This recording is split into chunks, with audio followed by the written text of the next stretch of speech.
afternoon, everyone. Welcome to this week. And well, what a week it's been. Holy Banana Bread, first week of June. That means, you guys all know what that means. That means we got channel memberships. We're going to be dropping some all throughout the show. It's fantastic. I will also give you guys a chance as well if you want to get an extra market close for, let's say tomorrow.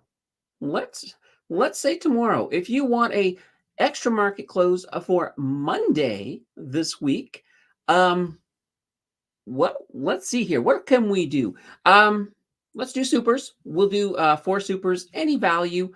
If that happens during the stream, we'll get a bonus market close tomorrow. And if we do that, I will give you guys another chance on Wednesday to maybe earn a Friday. So maybe we can do 3 this week. That would be kind of cool. But for now, let's work on tomorrow. Before we get to anything, I want to quickly point out, of course, Blossom. So Blossom is that social media app for, well, us, for investors. It's fantastic. It's a great way to connect with like-minded people, get ideas on stocks, and find out what people's go. Sometimes as well, if the market's going crazy and you're like, what the heck is going on? Go over to Blossom. Normally the answer is just floating right there for you. So there's a link down below for Blossom. Click on it, head on over. Follow me when you get there because I'd like to see what you're doing, and I'd love to follow you back and comment on some of your stuff as well. So that's all there. That's all fun. All right. Let's get the ball rolling really fast here. Give me a second here. We're gonna drop our first membership, and I'm gonna get you guys to take a look at it too here in a second. It should drop. It's happening. It's falling. Come on. Let's see who wins. Here we go. The winner is Andy. Andy Papa has won a free 1-month channel membership. Now, if you see that green box, so that little green box that looks kind of like this, underneath that, if there's a gray box with stuff in there talking about being able to enable membership gifting, you gotta click on that. You gotta turn that on, otherwise you can't win. So if you want to win and you see that box, just click on it and turn it on. It'll turn it on for all the channels that you watch. So it's pretty darn cool. All right. So that's the first one. Plenty more to come. Congratulations once again, Andy. All right. Before we jump into any kind of news, let's just get right into the chat right away. Say hi. See what we got coming down. Starting off with some John Doe. The bull with his Tim Hortons coffee and the bear munching on a donut, both in waiting mode. Well done. Yeah, absolutely. It's kind of weird. I don't even know why. I've been doing this whole bear and bull theme for a while now, and it's kind of stuck. So it's like, okay. See, I get the bear and the bull. I got a beaver, and I also have a bald eagle that I use for in the pictures. So yeah, anyway, I'm sure you're going to see at least the beaver, and you might see some squirrels today. It's hard to say. We'll see what happens as we move on. All right, Bismarck, he's in the house with a quick happy Sunday, everyone. And John says, just finished my Tim Hortons coffee. I guess that makes me a bull. All right, why not? You know what? It doesn't hurt. Doesn't hurt. Good bulls are pretty positive, so you gotta like it. King of Day is in the house saying hello. How is everyone doing? Hopefully fine. Hopefully fine. Now I'll tell you something kind of cool. Over on Discord, I did start a thread where you can post your mug if you want people to know what you look like. So it's kind of great. JJ actually posted a video over there that was fantastic. Yeah. So, and I think Keith also dropped something. So we got some stuff over there. It's, you don't have to do it, but it's kind of neat. I love being able to see what you guys look like. It's kind of cool. All right. Sammer is in the house with a hi, guys. We can get a Holy Banana Bread from 9. Holy Banana Bread right back at you. All right. And once again, John Doe was with another hi all and some congratulations to Andy. Larry hath arrived. There we go. Welcome, Larry. Good to see you. Abelash is in here with a hi, everyone. And we got JJ. We were just talking about JJ, so his ears are probably burning. Welcome to the stream, JJ. Good to see you. We got Jackie in here saying, hi, everyone. Nice jump in Doll. Yeah, Dollarama had a fantastic end to the week. Oh, man. We were looking at it on the market close, and it's just a nice little jump. Absolutely nice. Vic says, Robin's Donuts. Wow, do they still have Robin's Donuts? I remember when I was like a kid, there was a Robin's Donuts, but I haven't seen it for a while. I haven't really seen it in a long time. JJ says, thanks for the shout out, Candace. I'm trying to eventually become a content creator in the near future. That's fantastic. If you need help, just reach out to me, JJ. I can give you tips.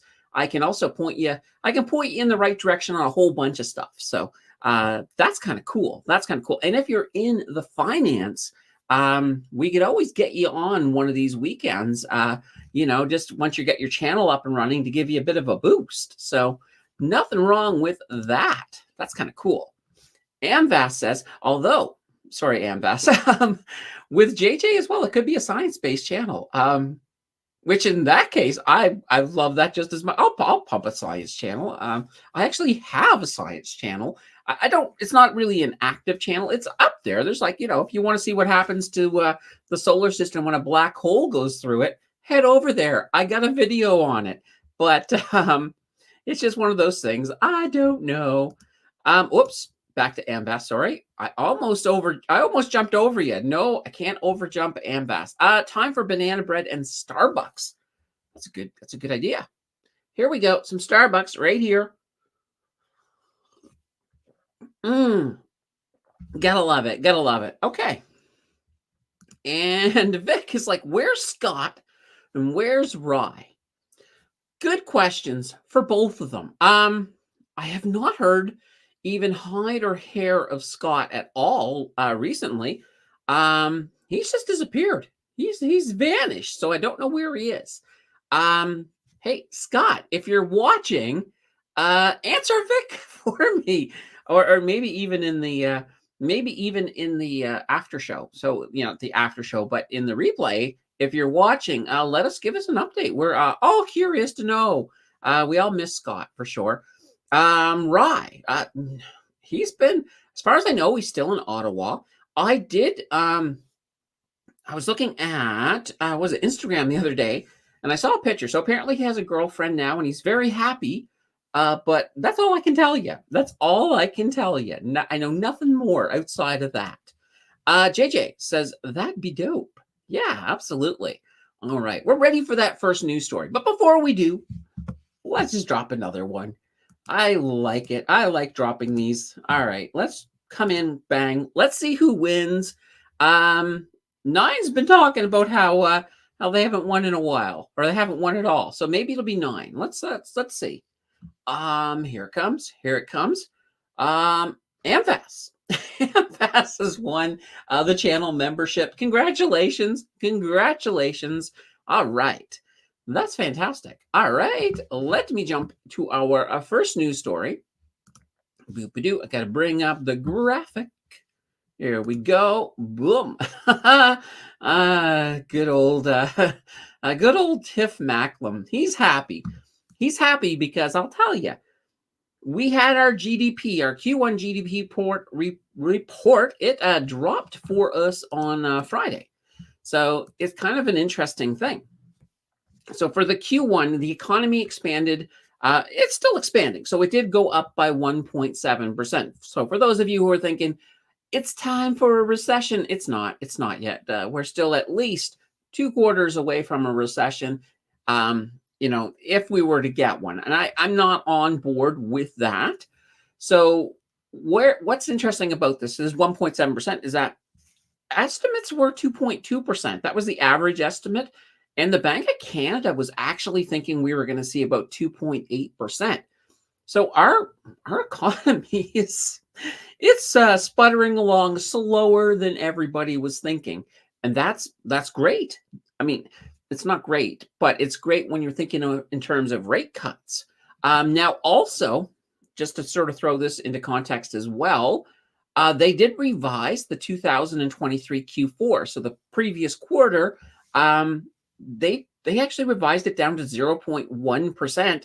Opposed to the one they actually had reported 1%, but it's now been revised down to 0.1%. So the economy's in worse shape than we thought. Yay! That's great. So that means, well, it means that the odds of a rate cut on the 5th, so Wednesday, which we'll talk about it on the market close that day for sure. It's gone up. So before this was released, there was about a 66% chance, according to economists. Now they're looking at 75, and some are even going as high as saying it's an 80% chance that we're going to see a rate cut on Wednesday. So that's going to be interesting. Now I've been in the June camp for a long time, but I flip-flopped out of it. I flip-flopped out of it about a month ago when things weren't looking as good, and I'll tell you, I'm hoping I'm wrong because I'm still in the July camp, and I'm sticking to the July camp. I'm not going to flip flop back. I am sticking to July, and here's the thing: part of the reason I'm thinking about July is that, if anything, Tiff Macklin has shown a lot of restraint, and that even though things are looking great, I can easily see him sort of taking this approach, like, okay, we have June and we got July. We're only going to do one rate cut. If we do it in June, people will still be speculating about July. Let's remove that from the board.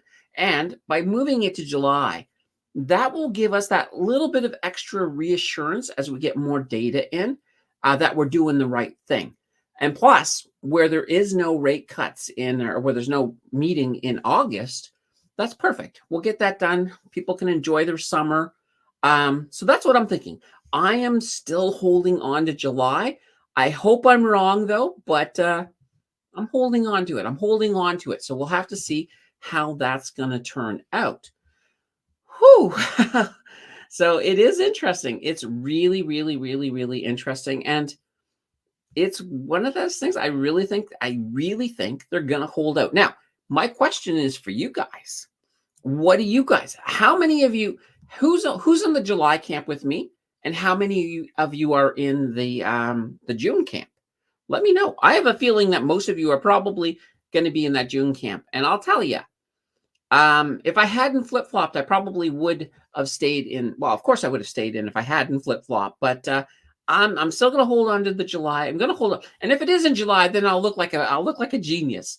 But I'll eat some humble pie if it does fall back into June for sure. So let's see how that all goes. All right, and let's see here. Vic says, I moved $100K to Wealthsimple to get the iPhone, bought Cash.to and used monthly payout to buy a growth stock here and there, one share at a time. Okay, kind of interesting. All right, that's not a bad strategy. I'm actually going to be talking in Tuesday's video, which is the 0 to 100K challenge. I'm going to talk a little bit about the cash ETF, and we're going to talk a little bit about day trading. So, day trading in your TFSA, how to not get the CRA to think that's what you're doing. But yeah, we'll look at that's coming up on Tuesday. Abalash says, do you think there will be a downside to banks in the next 3 to 6 months? Canadian Western Bank, I think they are into commercial loans more than residential.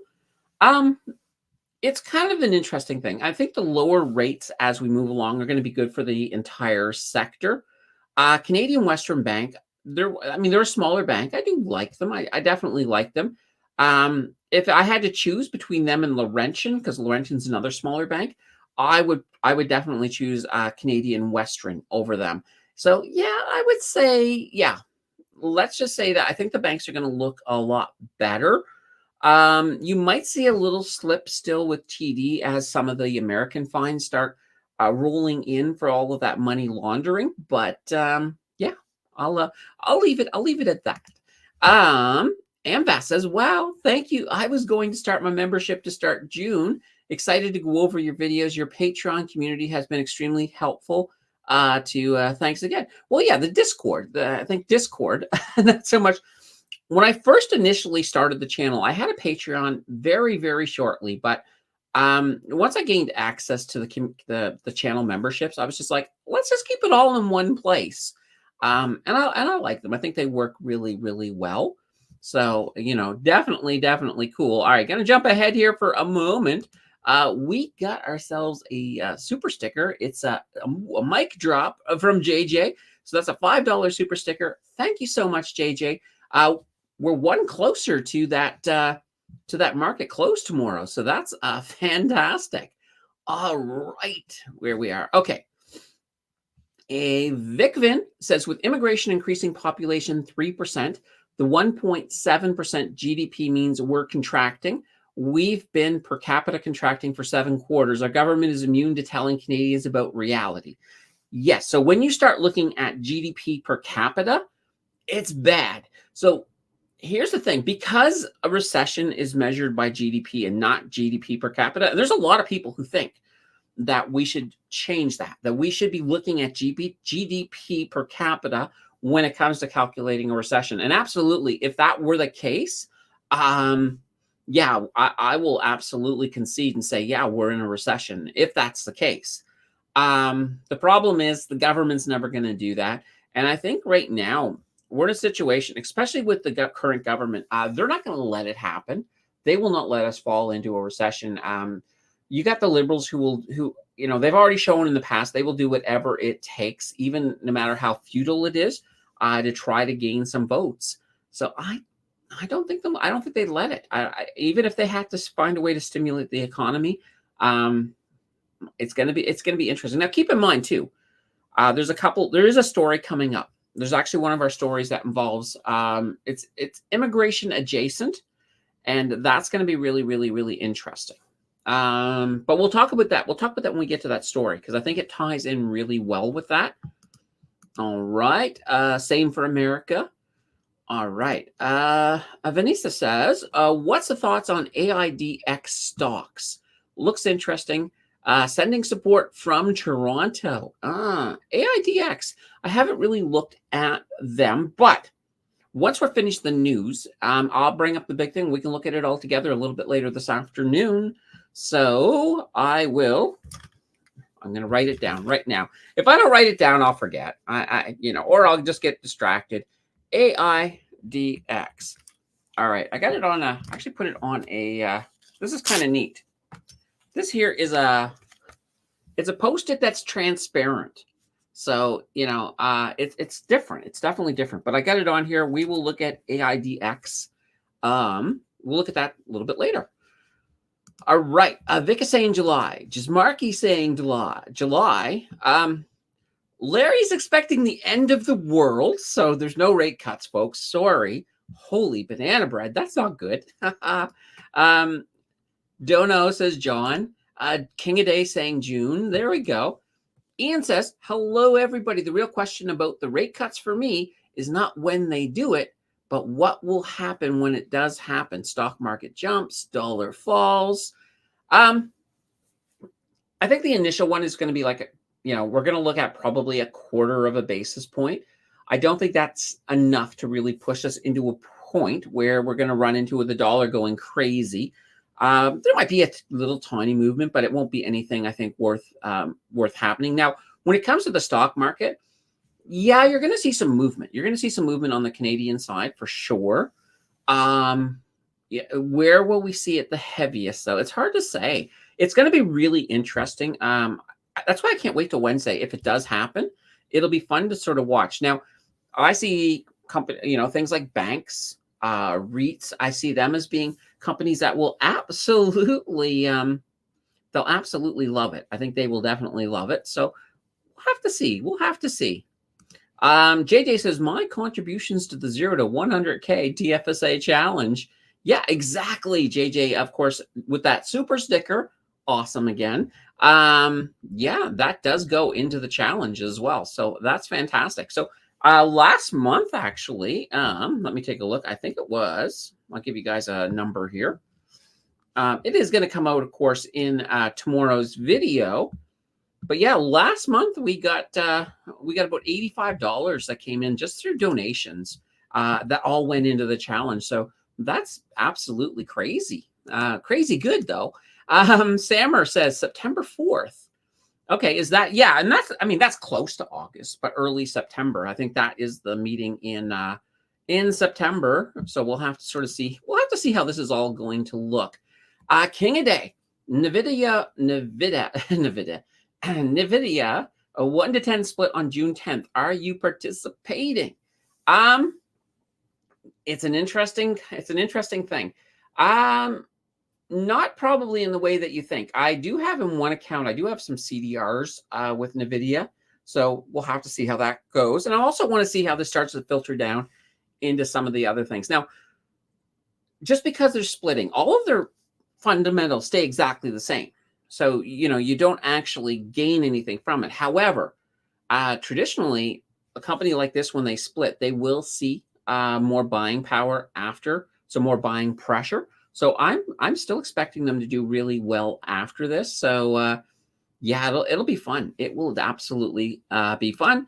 So John says, David Hunter said the other day he is bullish on banks and financials short term. Yeah, absolutely. Well, just look at what even the Bank of Nova Scotia. So Scotiabank's been just have been doing really good this year. So, you know, National Bank, if you want to really look at something, look at National Bank. They've been having a fantastic, like they had a really good quarter as well. Now, keeping in mind with banks, I will be doing my bank video. That's the one that comes out Friday. So after every banking earnings season, I do a summary video, and we'll break that all down for you guys on Friday. All right, I'm going to jump ahead here for a second. We get our second super chat. Vanessa is in here with a $6.99 super chat. Holy banana bread! This is awesome, awesome. You guys rock. You guys rock. So we're not too away from getting an additional market stream here tomorrow. So sorry, market close stream. There we go. Let's put all the words in there. Vic says, Liberal government, 60B deficit already, 60 billion. Yeah, there's some crazy deficits that have been happening. And gosh, I don't feel, I feel kind of bad for the next government coming in and having to try to sort through this debt. It's going to be a rough ride. I mean, the debts that have been incurred through the pandemic, these are not debts that are going to be just paid off quickly. We're talking, there's probably still going to be some of this debts left over. I would say even a decade after the fact. So it's going to be fun. JJ says, honestly, I could care less when the rate cuts happen, but I am looking to finance a used plug-in hybrid vehicle using the 23-8 rule by the money guys. So I'm looking to do that soon when rates cut. No, that sounds fun. A hybrid. You know, and that's the thing. I've heard a lot of people saying that hybrids are the way to go at this point. I mean, at least that way there, if you don't have access to a charger, you know, you've got alternate source of fuel. So I would definitely I think that's a good plan. I like it. Bismarcky says, my PSA high interest ETF probably won't like a rate cut. That'll be interesting to see how some of these rate cuts are going to affect some of these. Like a rate cut, for example, will probably impact your GIC. So that will pull that rate down a little bit. It may very well affect some of the cash ETFs. So we're going to have to watch some of this and see how it works. But yeah, good point, Bismarcky. And Terry says, oh, heck, I'm late. Cheers, crew and fearless leader salute. Oh, there we go. There we go. And you just missed Vanessa with a very generous super sticker of $6.99. So absolutely fantastic. Amvas says, With rate cuts, been looking for Canadian bank ETFs, but many have TD, which I prefer to avoid for now. Understandable, but I will put just to sort of alleviate the fears of TD. TD has this really big moat, so the actual amount of fines that they're going to face, it might. I've heard talks of it being up to 2 billion, maybe 3 billion if things go really bad, but they can absorb that without too much of a concern. And TD will bounce back. It's like they got their hands slapped. But they'll be fine. They will be fine long term. Now they may recover a little bit later. But here's the thing. So when you're looking at the ETFs, so when you're looking at bank ETFs, if they're Canadian and they're looking at the big six banks, well, you're not going to find one that's like that doesn't have TD. There's no way around it.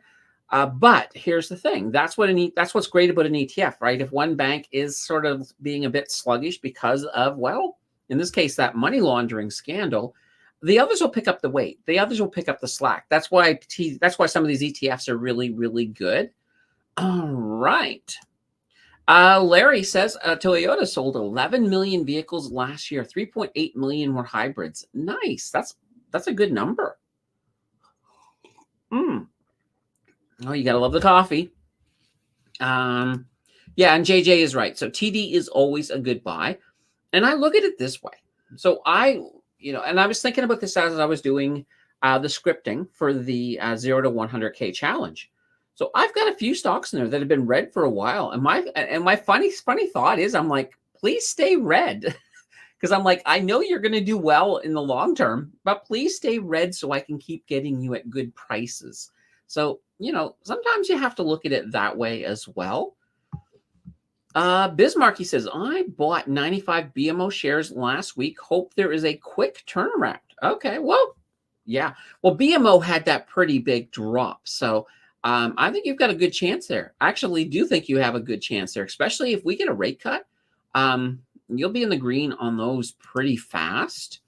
Abalash says, for those who drive very little, I feel gas-based cars will be cheaper once they start taxing the electric cars for road maintenance.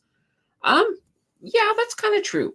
I think, it's one of these situations where you're already paying all those taxes right now on the gas vehicles. And plus you have the ability to go anywhere. So as it is, because I know last week we talked a little bit about the RCMP and how they're trying to convert their fleet to electric. But in a lot of the really remote communities, they just don't really have a lot of access to charging stations.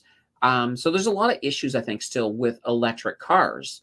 And, and of course, we are now at that point where they're starting to say, hey, the electric cars are, they're utilizing the road just as much as the gas cars. So they should be paying some of those taxes too. So that is certainly coming down the pipe.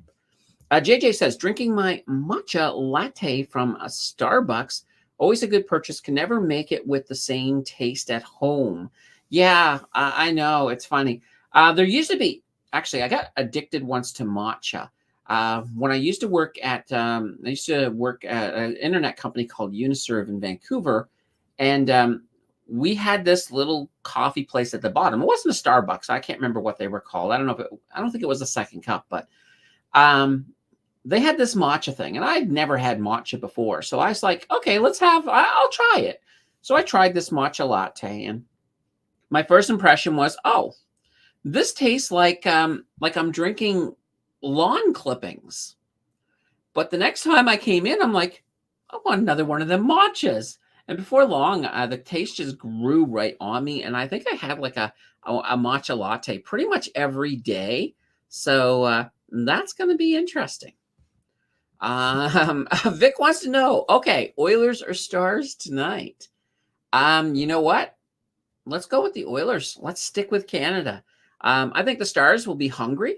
I think the Stars will give them a good run. But let's say Oilers in overtime. We'll go overtime as well. JJ says, I also run a business for home renovations with a partner. I've been relying on public transit to get around the city. Now I definitely need a car. Yeah, absolutely. Absolutely. And even as well, I mean, because I think from your video, I got the impression you were doing a little bit of landscaping. So, just to get around and to bring some of your tools. A car would be hugely useful for sure. Lisa's in the house with a good old hello. All right, before we get to the next news story, let's do it again. Let's drop another membership. Who is it gonna hit? I really don't know, but we'll find out here in a second. There we go. I hit the buy button. It is processing. All right, here we go. All right, who won? Larry. Larry has won. Congratulations, Larry. It's always great when it's somebody who I see talking in here. So I love it when that happens. Woohoo. Good job, Larry. I love it. I love it. All right. Let's get over to our next news story here. Boop, ba-doop, boop, boo. And it's called Document Me. A little bit earlier, we were talking a little bit about immigration, and this is an immigration kind of, I'll call it an immigration adjacent story. So what's going on? So the government is looking at a plan. They have thousands of undocumented workers currently in Canada, and they're looking at giving them official Canadian citizenship status. So, I'm not sure how that's going to work, but that's what they want to do. So they want to give Canadian citizenship to a bunch of undocumented workers. So under their proposal, people who have entered Canada legally but stayed after their visas expired. So that would be like international students. International students and anybody who legally entered. As long as you legally entered, that's the key part. So if you illegally entered Canada, you can't get one of these citizenships. But they want to give it to these people. Now, how many of these people are there? They don't really know. Estimates have gone as high as 500,000 people. So that's 500,000 new Canadians. But it's different than the whole immigration area, because with the new immigration, we're pulling people in, right? And we had no houses, and that's kind of part of the whole housing shortage. Well, these are people who are already living here. So they already, most of them probably already have a place to live. So what's going to happen, though, is, nothing is going to happen bad, which is kind of an interesting thing. Normally, when I hear something from our current government, normally it doesn't work out so well. But in this case, we're actually in a good shape because, as some John Doe just mentioned, we're going to have, by making these guys citizens, they're going to start to be able to take legitimate jobs. Because right now, most of them are working under the table. So this is all tax-free money, but they're not being paid what they're worth for sure. But now they can get legitimate jobs and they can pay taxes. So this is a source of income for the government. So that's not too bad. It's actually funny. Like I came into that story going, uh-oh, what have they done? I was like, here we go again. But after I read it, I was like, okay, I think I'm actually okay with this. If these are people who entered legally, let's set them up. Why not?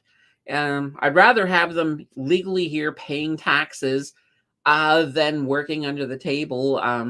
We don't want to end up kind of in that, I don't want to say the American model, but we don't want to end up like that, where we have so many people who are just undocumented workers or whatever. Let's make them citizens. Why not? I'm okay with this one. So this could be the only thing. I guess the only negative thing is that you can always ask what kind of a precedent is this going to set. But luckily, because it is people who entered legally, it's not that bad of a precedent. Now, if we started giving it to illegals, people who just sort of didn't follow legal chains to get in Canada, then that would be a different issue, and I would have more concerns. But for now, I actually am okay with this one. So not too shabby. Not too shabby at all. Okay. Where were we at? We were right here. All right. And exactly. Super taxpayers. Doesn't even need to be super. And this is funny, just to throw, because you guys might be looking and say, hey, what's a duck? Why do you get a duck in a suit? This is all about immigration, so it's not a duck. It's actually a duck-billed platypus. You can't see the tail behind the suit, but I kind of did that because I thought that would be kind of funny. So anyway, Larry says, nice as a gift back. I picked up John Deere for a flip, 366 selling between 400 and 420. Did Ultra this past week, 376 into 425. Well, that's not too shabby. Not too shabby at all. I love it. I love hearing about you guys making money. That to me is awesome. All right, Vic says, I put another big deposit into Wealth Simple Robot, and it picked HXDM 25%, HXCN 12.5%, QUU 32.5%, EEMV 17.5%, and GLOV for 12.5%. Oh, interesting. Yeah, exactly. Interesting. I've never picked EEMV or GLOV. I don't even know. I don't know who EEMV is, so I would have to take a gander at that one. I'd have to take a gander. And yeah, definitely nice plays on that. All right, let's do it again. All right, here we go. Bang. We're cruising along here. All right, who's gonna win? Who will win? I don't know. I never know. I never know. All right. Bang. Here it comes. Here it comes. Stefan Boyer. Stefan has won. Congratulations. I don't know if Stefan is here today, but nonetheless, congratulations. That's awesome. All right. This is another story coming up here. That's actually pretty good. A lot of people missed it, but it affects every single one of you guys. Absolutely. So I call it settle up, y'all. So basically, and we talked a little bit about this on the market close, but things have now changed. We were on a T+2 system for stock settling. Now we're moving to a T+1 system. So what does that mean? So on the old system, so whenever you made a trade, the broker basically had, starting the day after, they had 2 business days to get it all done for you. So that's why it would be T+2, which basically translated to about 3 days after you made a trade that it would settle. So when you sold a stock, you would often have to wait 3 days before you could pull money out of that account if you wanted to move money. So that's a long time. 3 days is pretty big. So now they are they're changing it. They're actually knocking a day off. So a T+1. So now the broker has 1 business day. So the day after that whole day, they have to get everything all settled and rolled up. So that means in worst case scenario, when you sell your stock, instead of having to wait 3 days, you'll only have to wait 2. So that's not too shabby. It is moving things a little bit faster. But here's the interesting thing. So why has this happened? So the U.S. actually initiated it, and they did it because of some of the money issues that came up during the whole Wall Street bets thing with Robinhood having to freeze accounts. The reason Robinhood was freezing these accounts is because they had to sort of freeze it because of the whole liquidity that was happening with them and that 3-day wait to get funds moved between, and they were also over. I imagine that when that trade stuff was happening and everything was going crazy, because most of these people on Wall Street Bets were using things like Robinhood. They were at a point where I don't even think they could get everything done in the 3 days.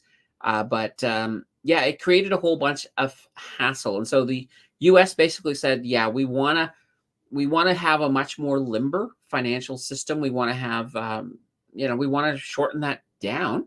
So that works really, really well. Now, Canada, of course, has made the change as well. We actually technically started 1 day earlier because they had a holiday. So that's the only reason we got in 1 day sooner. Mexico is set to do the change as well, but they're waiting on some regulatory approval to get that change done. That'll bring all of North America in line with T+1. India, they actually were the first to move to T+1. India moved to T+1 back in 2023, and India, this is kind of cool. India is thinking of going to a T+0. So getting to the point where you'll be able to get your money really fast, like within a day. So that's kind of cool if that were to happen. Now I know that Europe, the UK, they're all looking into this. It hasn't, as far as I know, it has not officially gone through yet. And most of the sources I were looking at said it's going to happen, but how long, we don't know. So, but it's kind of cool. So the whole, how many of you guys have had, I mean, how many of you, I'm on, I've lost the ability to talk. How many of you guys have in the past, had to move some money out of like Wealthsimple, for example, and you had to wait forever to get your money before you could even move it, or even sometimes not even just moving it out. You wanted to move it between one account and another. So maybe you wanted to move it from your cash account to your TFSA, and you had to wait forever to be able to do that. Well, those weights are coming down. Those weights are coming down. So that is, that's pretty cool. All right, I'm going to get a little sip here. Oh, nice. Okay. Amvas asks, for retirement calculation, what is a realistic annual yield? With more covered call ETFs, would 7% be sustainable? Which ETFs would be best for living off dividends? Thanks again. Okay. So you have to, when you're actually calculating an annual yield for, let's say, a retirement portfolio, you have to look at it a couple of different ways. One, are you looking at your overall total return, or are you looking at, like, is it an income portfolio? Have you set it up because you're just, you're not interested in pulling anything out of it. You're just interested in pulling off the dividends. As we keep getting better and better, like if you guys looked at that recent video I did on some of those leverage ETFs, like holy banana bread, it's getting to the point that you could probably pull off a 10% pretty realistically. But I think when it comes to calculations, so when you're making plans, so you're planning on the future, you want to, you can look at it and say, okay, I can probably pull off a 10%. Okay, you probably can, but your calculations will go that way. Your calculations, you want to be conservative. So if what do you think you could do if things start to go wrong? Maybe 7% is probably, I think 7% is very reasonable. I think you can do that, and maintain diversification, because you sometimes have to look at, because here's the thing, like I was thinking as well with a portfolio, so a retirement portfolio, I was thinking that, okay, well, if I maintained my total return portfolio in retirement, I'm going to, if the market's doing good, I will certainly make more money, because why wouldn't I? I can always pull a little bit out of the stocks as well and still have everything growing bigger. But the problem is with that is that you kind of have to be a little bit agile, because when you start to fall into a bear market, you're not going to have anything, because you're going to be going backwards, because everything's going to be contracting. So you won't have that. Whereas with an actual income portfolio, like if that's your goal is for the income, well, that makes a little more sense, because if you have a bear market that comes along, you still have all of your income coming out. The only things where I would make changes is if you started to move into a bear market, I would be like, okay, well, let's see if there's any of these ETFs or maybe split cores that are going to not do so well in a bear market. And sometimes split cores don't do very well in a bear market. Anybody who was holding like DFN, for example, can attest to that. We've been through a bear market, and they cut their dividends more than once. So that's kind of the way you have to sort of balance it, is what's going to do well. What's my time frame? First of all, what's my goal? Is this income something I absolutely need? If that's the case, you want to build it that way. Now, I do have a video planned.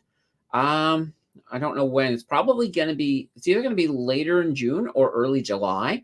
But I do want to do a full video dedicated to retirement income portfolio. So we'll sort of cover a whole bunch of that stuff into really, we'll get into the nitty gritty and all of that. Now Vic says, how about T-1? So yeah, it's like they can predict which stocks you're going to sell and give that back to you. So there we go. Absolutely. All right. Before we get to Tanya, we get a super sticker. Bismarcky is in with $1.49. Thank you, Bismarcky. That means we're only one super away from a market close tomorrow. So that's pretty darn cool. So just one more and we got it. Bang, done. Awesome. All right. Thank you once again, Bismarcky.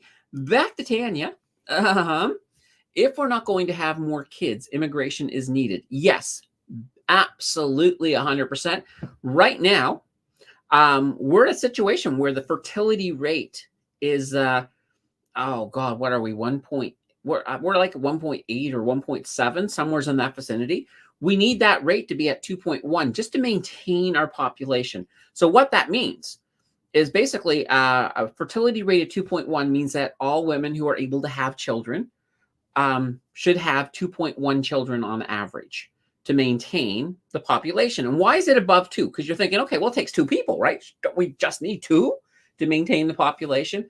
Well, that 0.1, that takes care of people who don't have children. It takes care of children, for example, who don't make it to adulthood to reproduce and all of that. So yeah, absolutely. So without that rate, without a fertility rate that's going to sustain us, we absolutely have to rely on immigration. Now, we're not the only people facing this as well. The U.S. has the same problem. They're below the 2.1 too. So yeah, immigration is going to be huge. What we need to do, and this is kind of thing, like, I hark on immigration a little bit, but what I'm harking on is not the immigration. I'm okay with the immigration. What I'm harking on is that we just don't have the capacity for it. We need to really start looking at our infrastructure. We need to start building things up so that we can handle the inflow of people. Once we have that, then yeah, absolutely. So some places, like for example, Nova Scotia. Nova Scotia has a real big problem, and they need immigration. They need immigration probably more than any other province in the country, and part of it is because of the economics of the Maritimes. A lot of people there, even a lot of immigrants, they come to Nova Scotia and they're like, oh, is this what life is like in Canada? And then they learn about Toronto. It's like, oh, there's more money in Toronto or Alberta, or other parts of Ontario. But I mean, that's kind of that flow, the way it happens. And all right, I got to just jump ahead very, very quickly once again here. We got Larry dropping a $2 super sticker. Hamburger hot dog. There we go. Oh, that sounds good. Yeah, there we go. Fantastic. So we got a market close tomorrow. You guys have done it. You guys rock. Holy banana bread. So that's not too bad. Now, I was on Tanya. I didn't actually finish reading all of what Tanya said here. Let's see. But we still need to fix the housing issue. Yeah, exactly. Students and foreign workers often live in groups. They won't want this forever. No. I mean, I know, and I've told this story before. I was renting a house, and I needed to move, and so I was looking for somebody to take over the lease. And as it was, one night I had missed the last C train. I was living in Calgary at the time. I had missed the last C train, and I had to get to the other side of the city. I had no cash, none. So I called up a taxi, and I got the guy. He showed up, and I said, "Look, I got no cash, but I got this old electronic typewriter here. It's like a word processor." He's like, "Oh." Well, he says, "Does it work?" I'm like, "Yeah." So I brought him in the house. He was looking, "Oh, I like this house." And, he tried it out. It worked. He says, "Yeah, sure. I'll give you a ride for that." So I gave him the typewriter. And, as we're driving, I mentioned that I was now working on the opposite side of the city from where I was living, and I wanted to move. I needed just to get somebody to take over the lease for this. And he was like, "Oh, well, my family, we just moved here. We'll love to take it over." I said, "Really? Okay." So, he said, "What time do you get off?" Because I was doing a graveyard.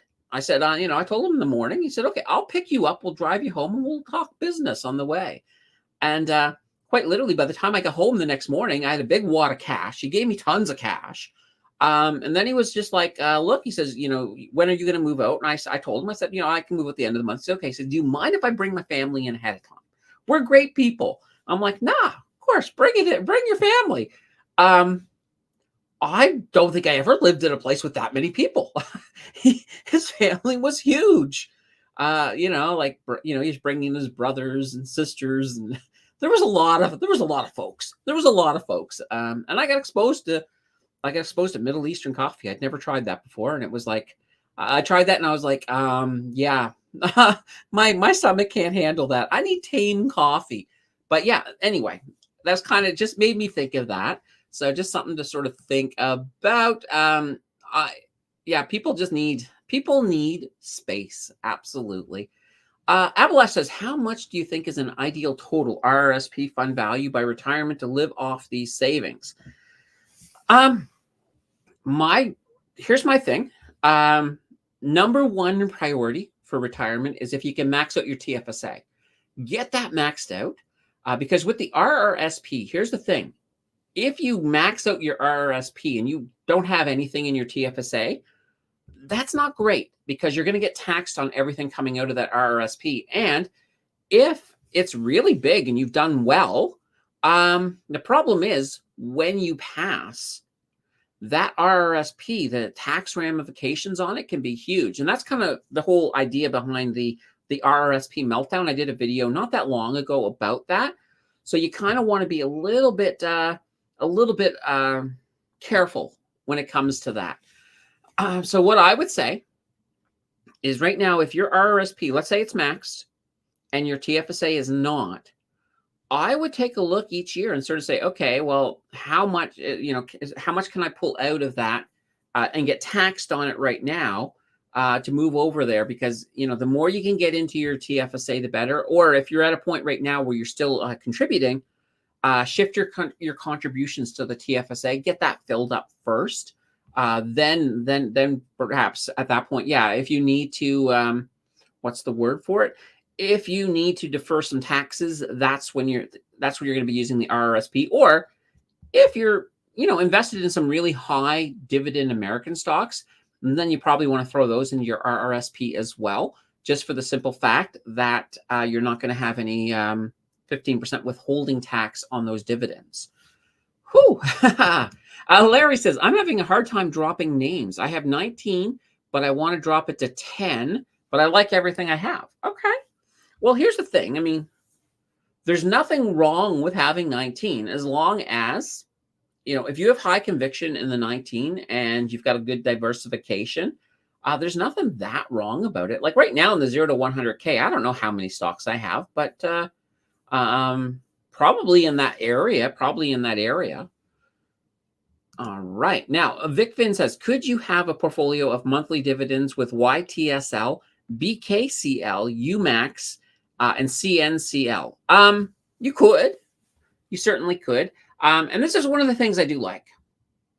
I like the fact that as we're getting more of these really big dividend ETFs, it's giving you an opportunity to actually hit some more better diversification. So once again, when I get to that income portfolio, so that income retirement portfolio, we're going to break that down. We're going to look at diversification. We're going to look at all of that. So that's going to be kind of big, but you can do it. But you have to sort of look at, and a lot of it too comes down to what is my risk? What's my risk portfolio? What is my, some people, I know people who are like, I don't care. As long as if it's paying me a big dividend, I'm all in. For me, that's too risky. Like if I were to go all into YTSL, it might do well. It might do well for a long time, but by God, I don't know if I'll sleep well because I'll be thinking, what if Elon does something really, really stupid? Just something to sort of keep in mind because, Elon sometimes does things a little bit stupid.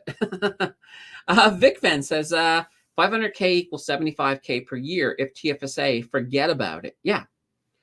I mean, looking at depending on how much you have, if you can build your TFSA really big if you make the right choices. And yeah, 75. Imagine having 75K tax free a year. That would be really incredible. This is what I keep telling people. Check to see if you can receive gifts. So Nine says, I found out I can't receive gifts because this is a brand channel. See, I did not know that.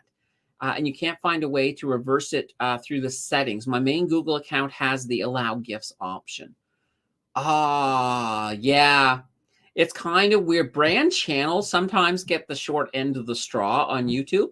But that would explain it. I wonder, I wonder if Skiz is also a brand channel. That could be it. Nine. I feel bad for you now. I feel bad.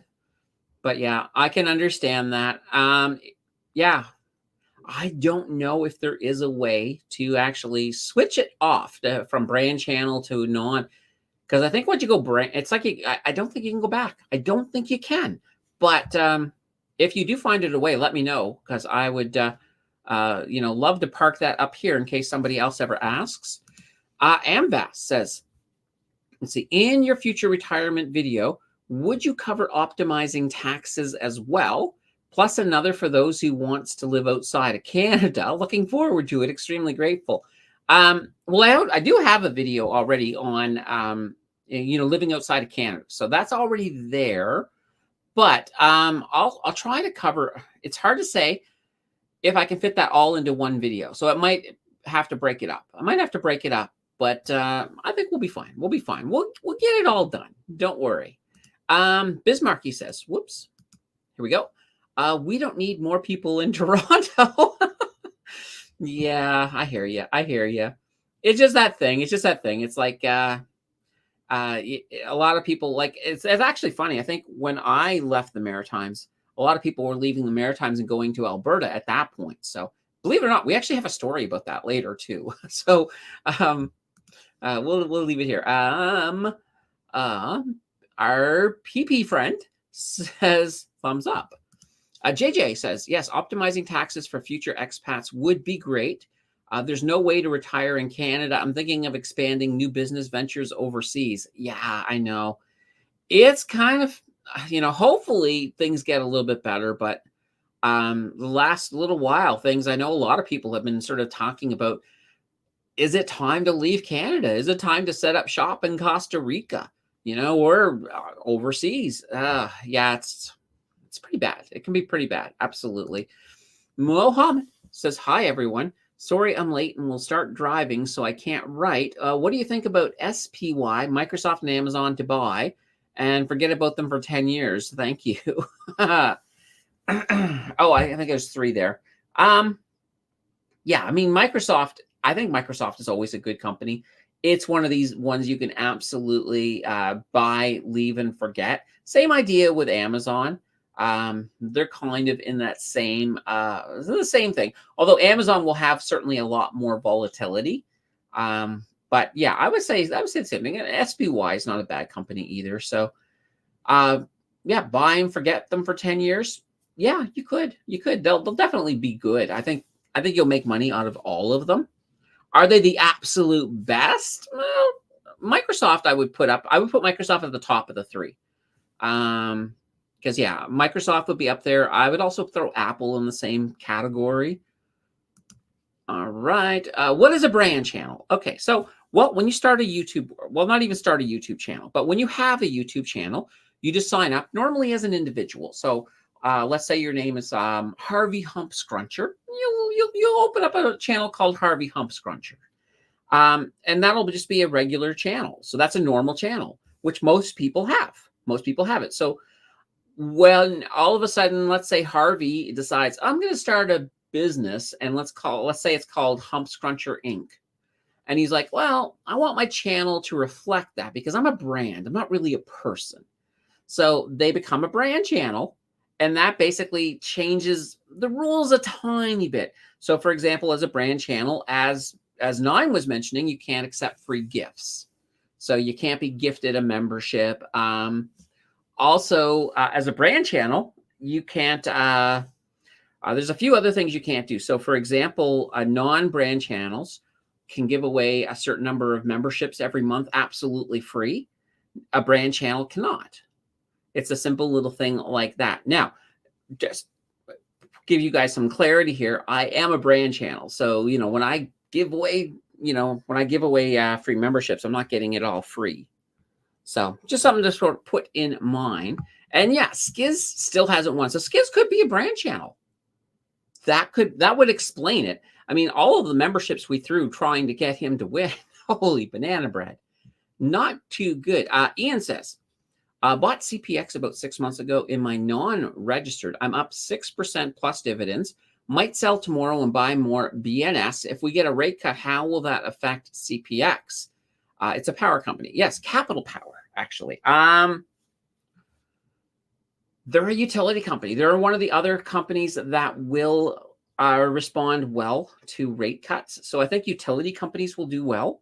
But banks, I think, will do even, I think banks will still outgrow utility with the rate cuts. So just something to keep in mind. Holy banana bread. There we go. There we go. Ha. I figured something out, I think. So PPO, PPP, I think you're not, you're Nine's other account. And you can win. You can win. Well, let's try. Let's try right now. Give me a second. Let me drop this down. Bang. All right. Bang. Bang. Here we go. All right. Let's see who's going to win. And, oh, here we go. And Ricardo. Ricardo won. Congratulations, Ricardo. There we go. Not too shabby. All right. John saying, yeah, send them to Toronto. We need more taxpayers. Yeah, absolutely. Ian saying, I might retire in Colombia. Things are around a quarter of the price compared to Canada. Okay. And there we go. No way to switch brand channel off, even though I never opted into them. Oh, well, I have 2 other accounts to receive gifts. I'll watch on these 2 accounts. There we go. There we go. Nothing wrong with that. And holy banana bread. We got a little happy face from Vanessa. Harold says, will Hammond also respond well to rate cuts? Yeah, I imagine they will. I mean, I think everybody, if you're holding any amount of debt, that will be, well, it's going to help reduce the amount of servicing on that debt. So I think they will. And I think Hammond, I mean, I'm still very bullish on Hammond. The longer Hammond stays where they're at right now, that's an opportunity for people to get in my opinion. So they're at a point, both, and we're talking both Hammond Manufacturing and Hammond Power Solutions. They're both at a point where they have more customers than they need. The demand for them is not getting any less. So I think they're both in a really good spot right now. All right. Patricia says, will they really cut the rates? I have my doubts.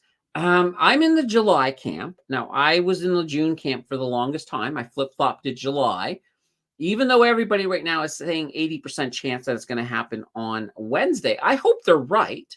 But I'm still holding out for July. So we'll have to see. Now, and this is the beautiful thing. We do have a market close on Wednesday. If the rate cut doesn't happen, oh gosh, how will that affect the market? It could be it could create some more good entry points for the banks for sure. So we'll have to see. We'll have to see. It's going to be, I think Wednesday is going to be a really interesting day. But here's the thing too. If TIF comes out and says, okay, well, we're not doing it today, but we're probably, as long as everything stays the way it is right now and we keep getting good data, we're probably looking at doing it July. I think that will be good enough to sort of to negate any negative impacts of them not doing it. So as long as they set the expectation that, more or less we're going to do it next month, I think that would be fine. So we'll have to sort of see when that happens. All right. Have a coffee here, and then we will go to our next news story. And I will say, when I came up with the image I wanted for this next news story, and when AI created the image for me, I actually burst out laughing. I was like, oh my God, this is so funny. So yeah. All right, here we go. Let's pull this up. I'm sorry. This is just absolutely classic. We got a bunch of squirrels kidnapping a cow. Oh dear. All right. All right. I'm going to try not to just burst out laughing because if I went into a laughing fit, we could quite literally spend the next 15 minutes watching me laugh hysterically at this. But yeah, exactly. Exactly. This is hilarious. I love this. All right. Oh, we have a cow napping story. So, basically, the police in Quebec, they're investigating a suspected case of cattle theft. So there's a rancher in the Belle Province who is basically saying that they had 75 cows stolen. Now, this is no small thing because 75 cows is worth roughly $200,000. So that's a lot of money. Now, what's really, really interesting is so the Canadian cattle and beef sector, they they're huge. Like they contribute 24 billion to Canada's GDP annually, and that's using the 2020 to 2022 average. And they generate basically when I say generate, they create 347,000 jobs in Canada. So this is either directly or indirectly. So for every job within the cattle sector, basically there's 3.9 jobs elsewhere in the economy. So I guess somebody has to do something with all of the cows and meats when they pass that on to them. Now, here's the interesting thing. So with this Quebec thing, this is not a normal thing. Normally, um, all the cow crimes happen they happen in the West. So Alberta, there's roughly 50 cases of cow theft per year. So it kind of made me think. You know how we now got a Law and Order Toronto? Hear me out. Hear me out. Law and Order, bovine intent.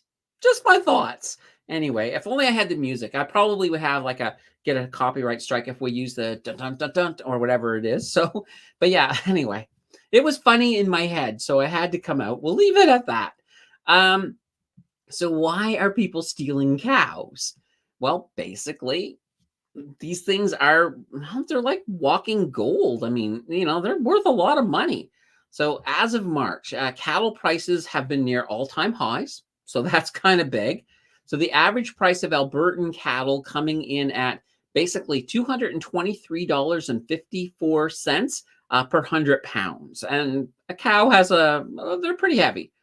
So basically, and this is up 15.1% since March. So it's absolutely expensive. So Alberta, BC, and Saskatchewan, they do have inspection services. And that's basically they try to prevent the illicit sale of cattle.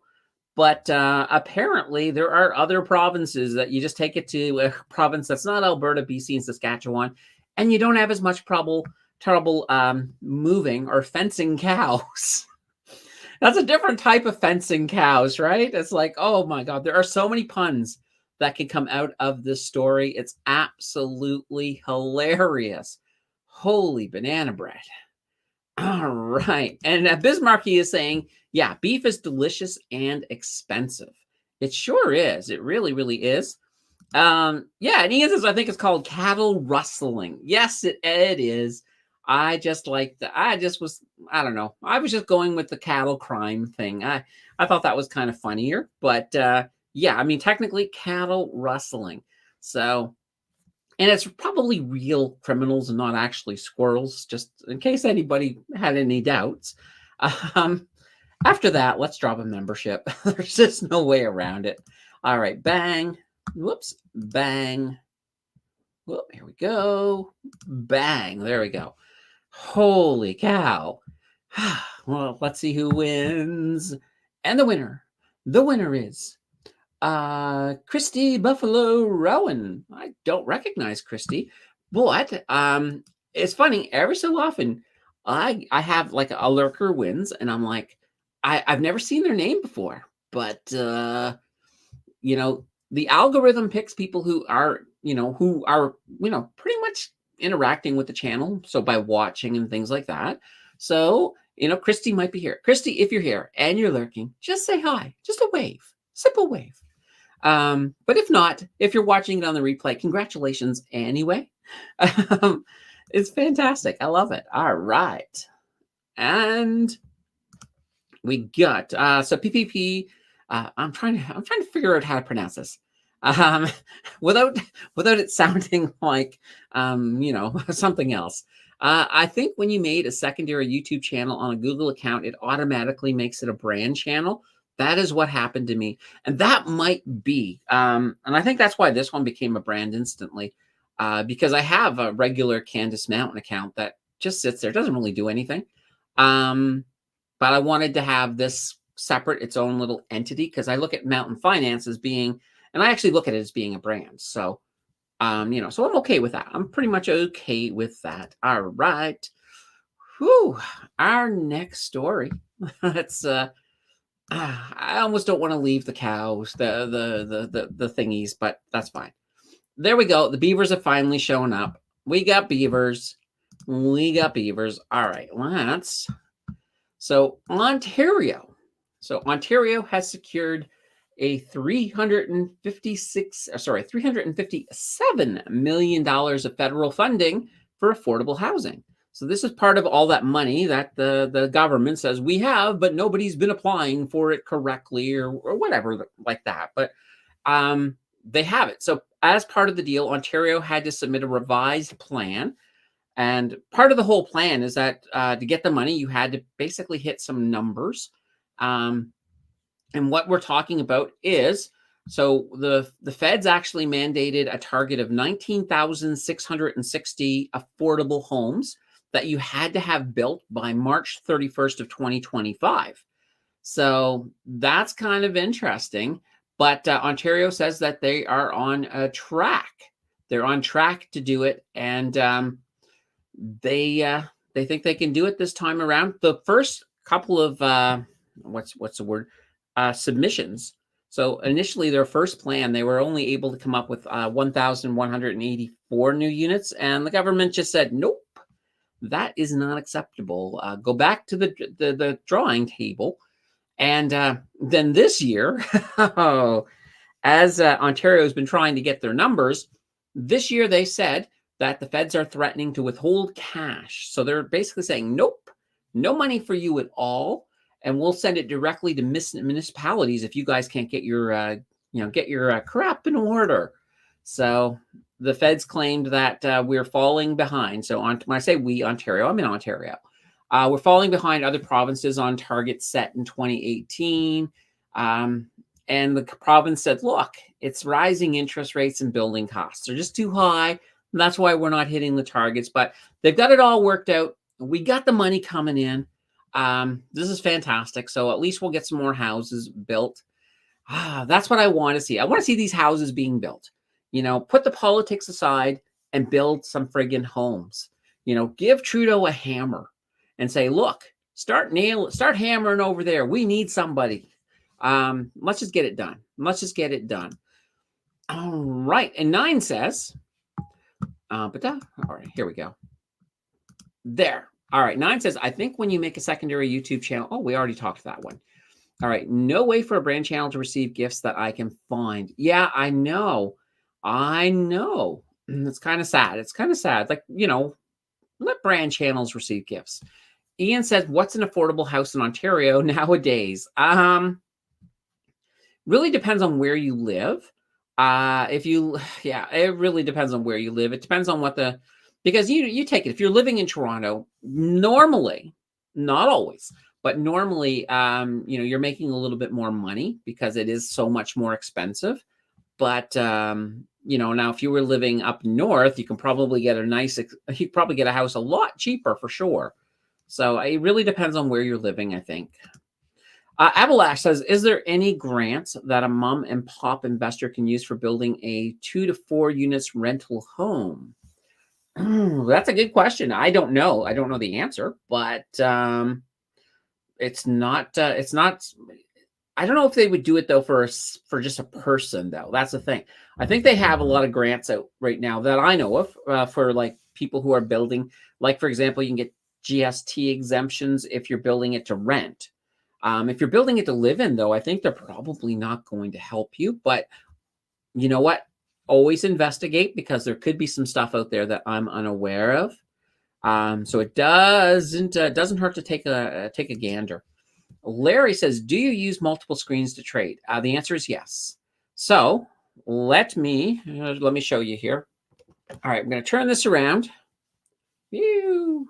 So here is this is the main screen right here.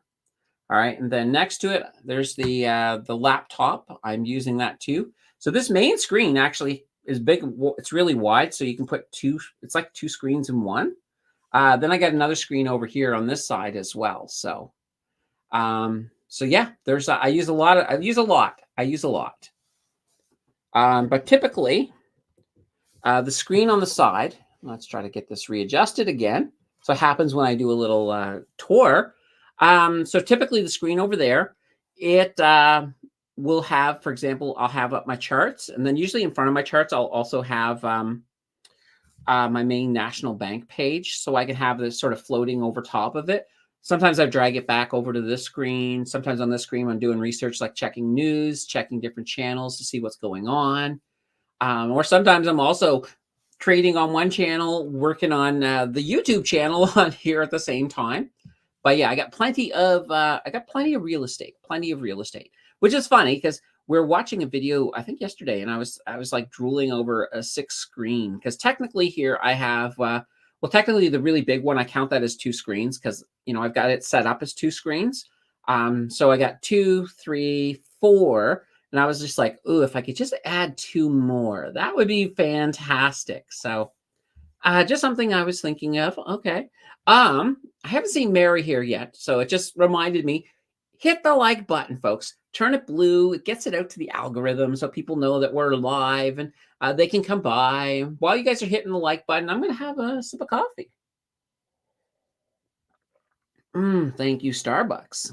Gotta love it. Gotta love it. All right. We got more news. All right. Alberta whoops. All right.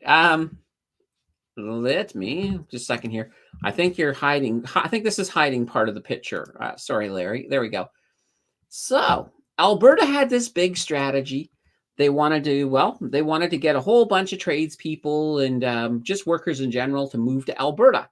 So it apparently worked too well. It worked too well. So their strategy to lure Canadians, they got a lot of people in. So between July of 2022 and July of 2023, Alberta's 4 biggest cities saw basically an increase of 46,000 people, which is more than any other province completely.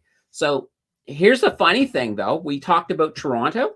Toronto actually lost 93,000 people to other cities. And apparently 68,000 Canadians left BC for Alberta. So that's looking everywhere. So BC lost people, Toronto lost people. But here's the problem for Alberta. Because so many people got lured in by their billboards and everything else trying to lure people in, they've got a point where the housing crisis is really starting to ramp up there. So the whole quality of life has been dropping big time. So they're now in an infrastructure crunch. They need to build not only more housing, but also hospitals and schools to service all of these new people who've moved to Alberta. Their housing prices that used to be actually kind of reasonable are like going through the roof. So prices are going up. We're starting to see it's just not great. So right now, renters and home buyers are now drastically outpacing the housing supply in Alberta. So now they've got to do a lot of building. So they're in that same situation. Holy banana bread. What can we say? Sometimes you get what you wish for. Sorry, Alberta. In this case, you do. All right. All right. Whoops. Let's see here. And we're right here. Wow, Wall Street at Candace. I'm interested in swing trading since day trading is too fast for me, but we'll focus on investing first. Yeah, learn your basics. And you can always, this is what I always say, is that you don't have to jump in and do something like swing trading or especially day trading.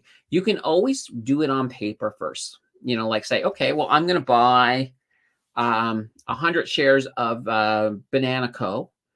at this price, and this is the move I'm planning to make, and then see if it actually happens, see if it works.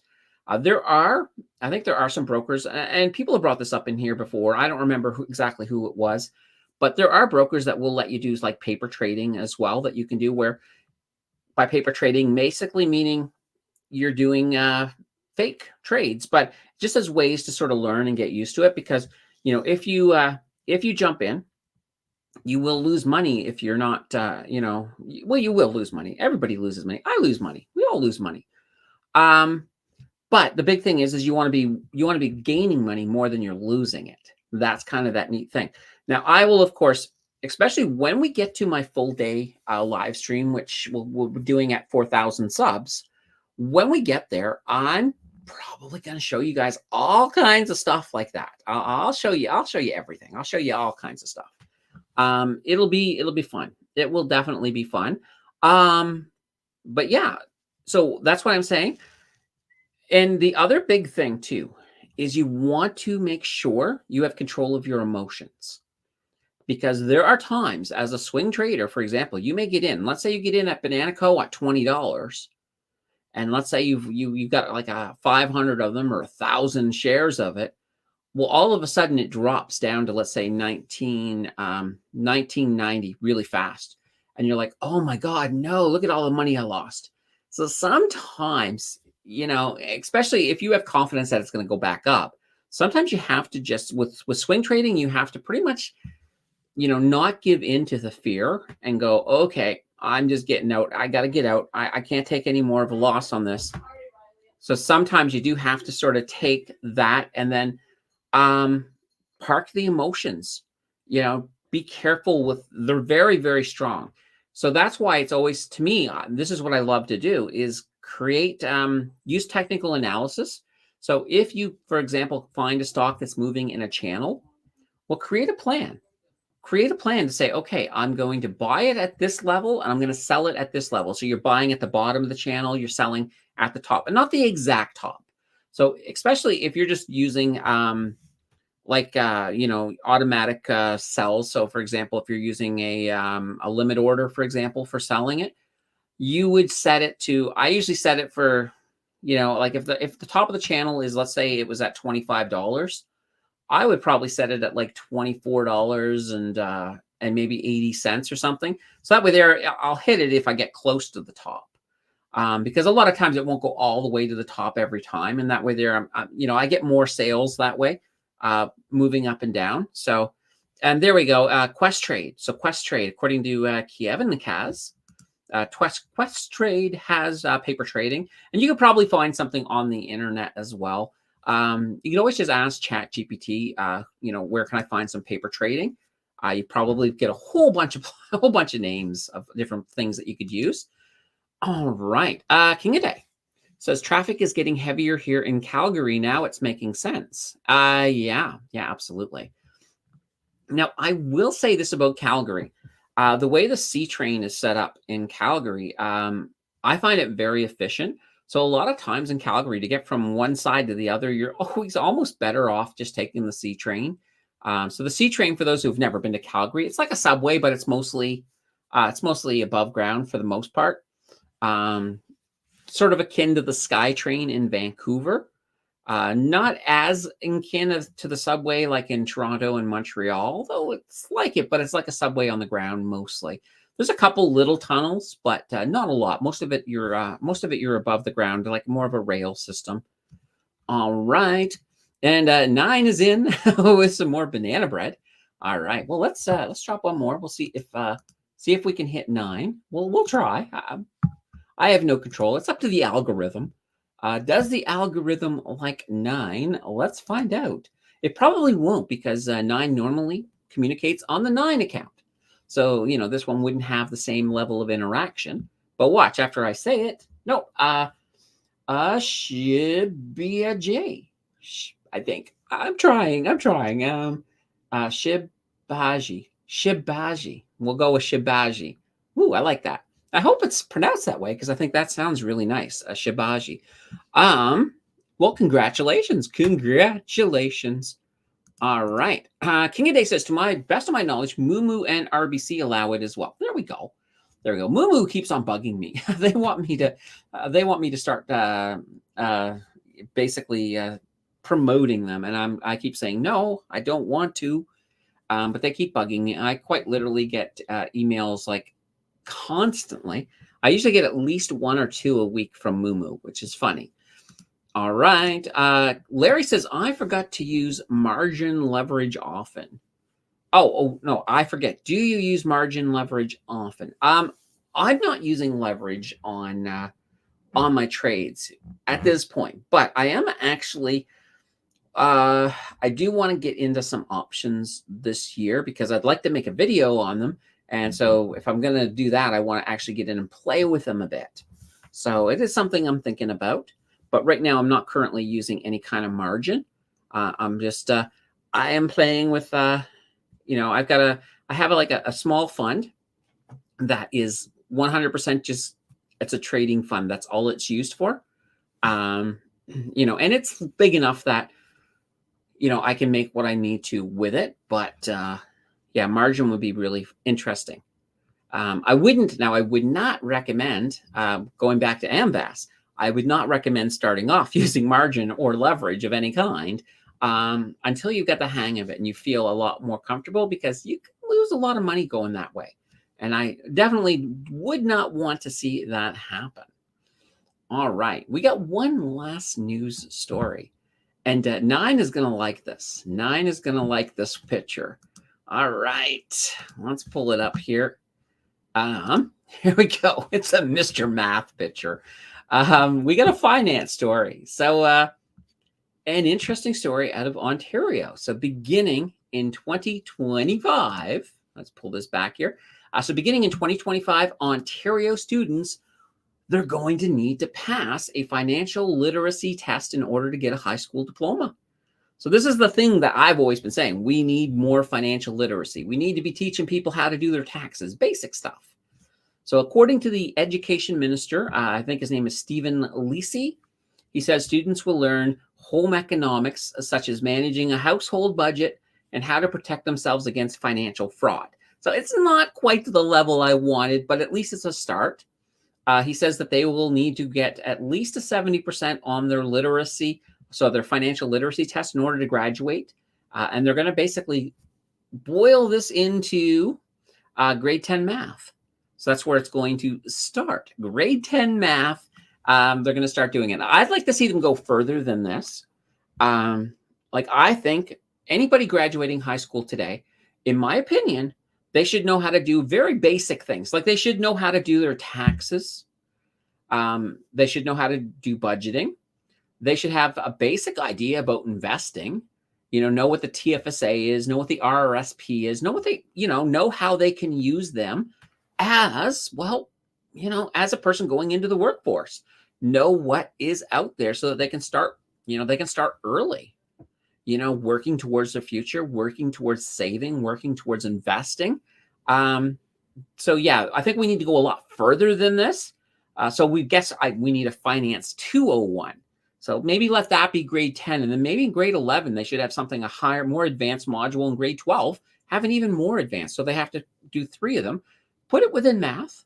That's the perfect place for it. I think it would be great. I would love to see that happen. So just something to keep on par here. All right. 9 says the legend returns. Mr. Math. There we go. Gotta love Mr. Math.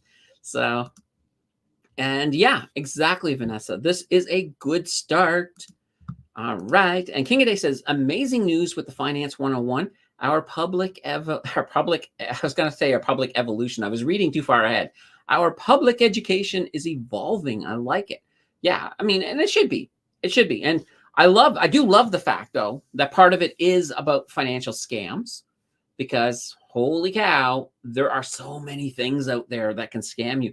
I was actually watching, there's a guy on YouTube, it's called Mr. Who's the Boss. I was watching one of his videos and he was looking at things that they can use to scam with. And you can get, no word of a lie here, they've got these cables for your phone that look like real cables. but they're actually not. And you can plug it into your phone thinking you're charging your phone while it's doing its thing and stealing your information. And so you got to be really, really careful. Like after looking at that, I would honestly, here's something I will never do. I will never order a cable off of Amazon, because if a cable can be corrupted like that, you don't know who's selling that cable on Amazon. So somebody who, for example, has a bunch of these fake cables, well, they could just set up a little shop on Amazon, and as long as their price is the cheapest, and of course their price is going to be the cheapest, because they're not looking for the money for the cable. They're looking for the money from your bank accounts after they've stolen your information. That's what they're looking for. So they're going to make their cables cheap. So sometimes going the cheapest on this is just not a good idea. So if you have I have an Apple ecosystem. So if I needed a new cable, I'm going to get it from the friggin' Apple. I'm going to get it from Apple. I may pay a little bit more, but I'm not going to lose bank accounts and things like that. So you got to be really careful. They're getting more and more crafty, and it's funny. I'm looking at some of the people who get hacked lately, and these are people who should know better. But the fact is, it's not their fault. It's that the hackers, the criminals, they're stepping their game up big time. So just something to keep in mind. Jackie says, grade 11 math teaches annuities, compound interest, etc., but only in the advanced stream. I taught math 33 years. Ooh, nice. Absolutely. Yeah. And for me, it's like, there's I know that there was a couple of streams of math when I went through school. Now I was in pretty much the academic pre-university, and we did calculus and everything else, but we didn't do any of the, we weren't doing budgets, and we weren't doing anything like that. But I believe the other group probably touched on stuff like that and was more of kind of for people who are moving towards like economics and things like that. So yeah, there was two, but I think it needs to be right across the board. Just because maybe I'm heading to science, I still need to know how the world works financially. I still need to be able to, do my taxes, things like that. So, and quite literally, I mean, even when sorry, Terry, I'll get to you in a second. Even when I would ask my parents, like, hey, I got to start doing taxes. How do you do it? What do you guys know about it? And they're like, you go to H&R Block, you sit with them, and then they give you the money. And it's like, oh, well, that sounds, and I think I did that for a few years before I'm like, well, why am I giving them a part of my money? I'm just going to figure this out. And that's what I did. I was just like, no, I'm not going to, I'm just not going to. All right. So Terry says, total bravo on high school financial responsibility concept in Ontario. Yeah, absolutely. Let's see everybody do this. All right. Fusel says, what do you think about investing in emerging markets? I like it. But here's the thing. I would definitely, if you're going to invest in an emerging market, do your due diligence big time, because even though there's a lot of opportunity in emerging markets, there's also opportunity to lose. So here's the way I would approach it. So when I'm looking at emerging markets, I'm probably going to go only because, I know a lot of markets really well. Emerging markets, I don't know them well enough that I would be willing to throw a ton of money into it, but I would be willing to go into a reputable ETF that uses the emerging markets for me. That way there, I've got a fund manager who's going to make the right moves to make sure that, if they do pick some company that doesn't make it, they can sort of move them out of that ETF. But I think there's a lot of money to be made in emerging markets. So that's why, like, you take an all equity ETF, like your XEQT or the Vanguard version, VEQT, they will give you some exposure to emerging markets, but I do like them. I do think there's an opportunity there. And when eventually, and it keeps getting close, the channel members, when they're picking the video I have to make, one of these days, the international markets are going to win. And when the international markets are going to win, I will definitely be touching on the emerging markets as one of the big options that are there. So I do like them. I think they're I think there's a lot of potential. We'll leave it at that, potential. Tanya says, baby steps, teachers need to learn to all in the right direction. Yeah, absolutely. That's the whole thing. I know a position. Well, I used to work for UNICEF in the West Coast, and I was the training and quality manager. So a lot of times I would be teaching the teachers, and now these teachers were good at learning because they had to be in that environment. So many times there would be system changes, and we would basically have the information drop in our lap when we need to have a class ready to go next day because of how fast things were sometimes moving. And it would be funny. Sometimes I would like quite literally, I'd be heading out for the night, and then somebody would come along and say, "Oh, by the way, this is changing here in a few days," and I would quite literally have to go home, design the courses, come in the next morning, and have it ready to teach the trainers so that they could be ready to teach it by that afternoon. So sometimes it was that way. I mean, ideally, I would love to have more time to set this up, and I think with teachers in schools, you could over the summer break, you could set it up so that you could get a good training session in for the teachers to get themselves prepared for this. Okay. Ian says, my daughter is 19 and I talk to her friends sometimes. I can't believe how clueless people can be about the world and still graduate high school. Yes. I know people who sometimes, I question how they got out of high school. And there's always that running rumor that some teachers would pass a student just because it was like, they're no longer, if I pass them, they're no longer my problem. I hope that doesn't happen a lot, but it used to be one of the running jokes on some of these students who's managed to make it through without, just, oh, wow. I'm kind of one of these people that, if somebody isn't performing like a student, to me, it's actually, I mean, it's a failure on both sides. It's not just it's not just the student, it's the teacher a little bit too. But it might not even be that. It's not that the teacher made a conscious. Some people, for example, there's different ways of learning, right? So some people need to have hands-on to learn. Some people will learn by, you give them a textbook and they will learn from that like really, really well. So you kind of have to, and that's kind of the thing, you have to almost be adaptive as a teacher and look at what you have. And if you can recognize the learning styles of your different students, then if you do have somebody who's struggling, and it might just be a situation where they just need hands-on, give them some hands-on experience with what they're learning. So for example, in chemistry, maybe they can't, the formulas on on paper, perhaps, that just doesn't work. Maybe what you want to do is get some molecule kits and sort of let them play with it. Maybe they're good at Lego and they like playing with this and, playing with your carbon and hydrogen atoms. And then you could actually turn that into a lesson. But anyway, I'm not going to go too deep into teaching here. AmVas says, hoping that AI will be developed to streamline investing, retirement planning, taxes. I know many who don't even want to talk anything investing while their hard work earnings is going to taxes. Yeah, no, I mean, AI is kind of this whole interesting thing. So best case scenario, it develops and it starts doing most of the stuff. And, if you listen to some people, like you listen to Elon, he's saying, okay, a job will be like a hobby. If you want to work, you can do it to fill your time, but you won't need to. So it's going to be interesting to see how AI does transform society. I look at how much I use AI now, and it's like, I pretty much use it almost every day for something, one thing or another. Sometimes it's just simple. Like I got a simple question. And I'm like, do I want to spend 5 hours finding this out? Or I'll just ask Chat GPT and see what they say. And, it's kind of one of those things. But no, I think AI and it keeps getting better and better.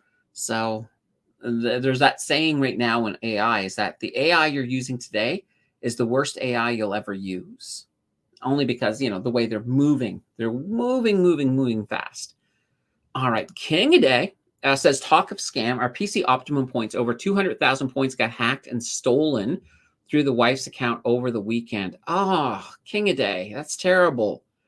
How did they manage to do it? Because there's so many ways. Like, some people have like little readers that they can just walk up next to you and they can scan your wallet.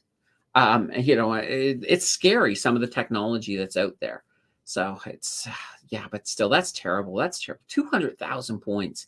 I don't know what 200,000 points works out to in cash, but something makes me think that's a lot of money. Avalash says, we used to have something called Young Investors in Ontario. Nice. Completion for high school kids on using a dummy stock market account. Oh, that's really cool. That is really, really, really cool. Now, I was in something because I did part of high school in Ontario, in Kingston. And there was like a young entrepreneurs club where we learned a little bit about business, not a lot, more or less about the idea of processing and try to think of ideas. But it didn't get off. It got off the ground, but then it kind of died quickly. So I was very disappointed because I did enjoy that. Lisa says, I know a person who worked in a bank said that teachers are some of the worst for financial literacy and building wealth. They attributed this partially to the fact they have such a lucrative pension. True. And that's the thing. If you have a lucrative pension, it kind of takes pressure off you to learn about investing and things like that. But here's the thing. I mean, a lucrative pension, if you look at it this way, it just means that you can live. I mean, do you want to just live, or do you want to actually have a retirement with more money than you really need? That's where I would rather be than having just a regular old pension. So we have to look at it. Lisa says, financial literacy, not financiality. There we go. And Jackie says, it's the parents sometimes too. They do the kids' homework and bullying the principal to increase grades. Yeah, it's a scary situation. That's kind of weird. Bismarck, he says, can we ask Chap Got? Oh, good. I'm glad you rewrote that because I was confused. I'll just jump ahead. We'll get back to you, Terry, in a second. Can we ask ChatGPT what will be the best performing stock next week? Let's see how accurate it is. I don't know if they'll actually tell me, but yeah, give me a second. Let's first of all right, let's close out the brand. Let's make me big. Oh, before we do this, I'm going to drop another membership because I have to. There we go. Let's go here. All right, one. Buy. We'll see who wins. There we go. I'll get back to the comments here. All right. And the winner is Cece. Cece was gifted a membership. Fantastic. I don't know. I've seen Cece. Actually, in the last stream, Cece was talking a fair amount. So very, very cool. All right. Let me now. Let's come over here. I have to actually open up a new screen. So present and share screen, entire screen. There we go. Share. Perfect. All right. And we'll put me down here in the bottom corner. Oh, by the way, this is what I was looking at. So here's Mike. I think I said Keith earlier. What was I talking about? But yeah, here's Mike. And up here, here's JJ, everybody. So JJ is here, a little video. I won't play the video on the stream, so you'll have to go over to the Discord if you want to hear JJ speak. Very good, very good. He's also got very good French, too. There's some French in there as well. And I was saying that with a slight accent, and I don't know why. We'll just leave that at that. All right, ChatGPT. So let's actually, we'll go to, this is the app version for ChatGPT 4. So let's see here. Let's see. Can you please predict a stock on the TSX that may do well in the next week? We'll see what happens. I have a feeling she's just going to come back and say, I can't do it. That's what I think is going to happen.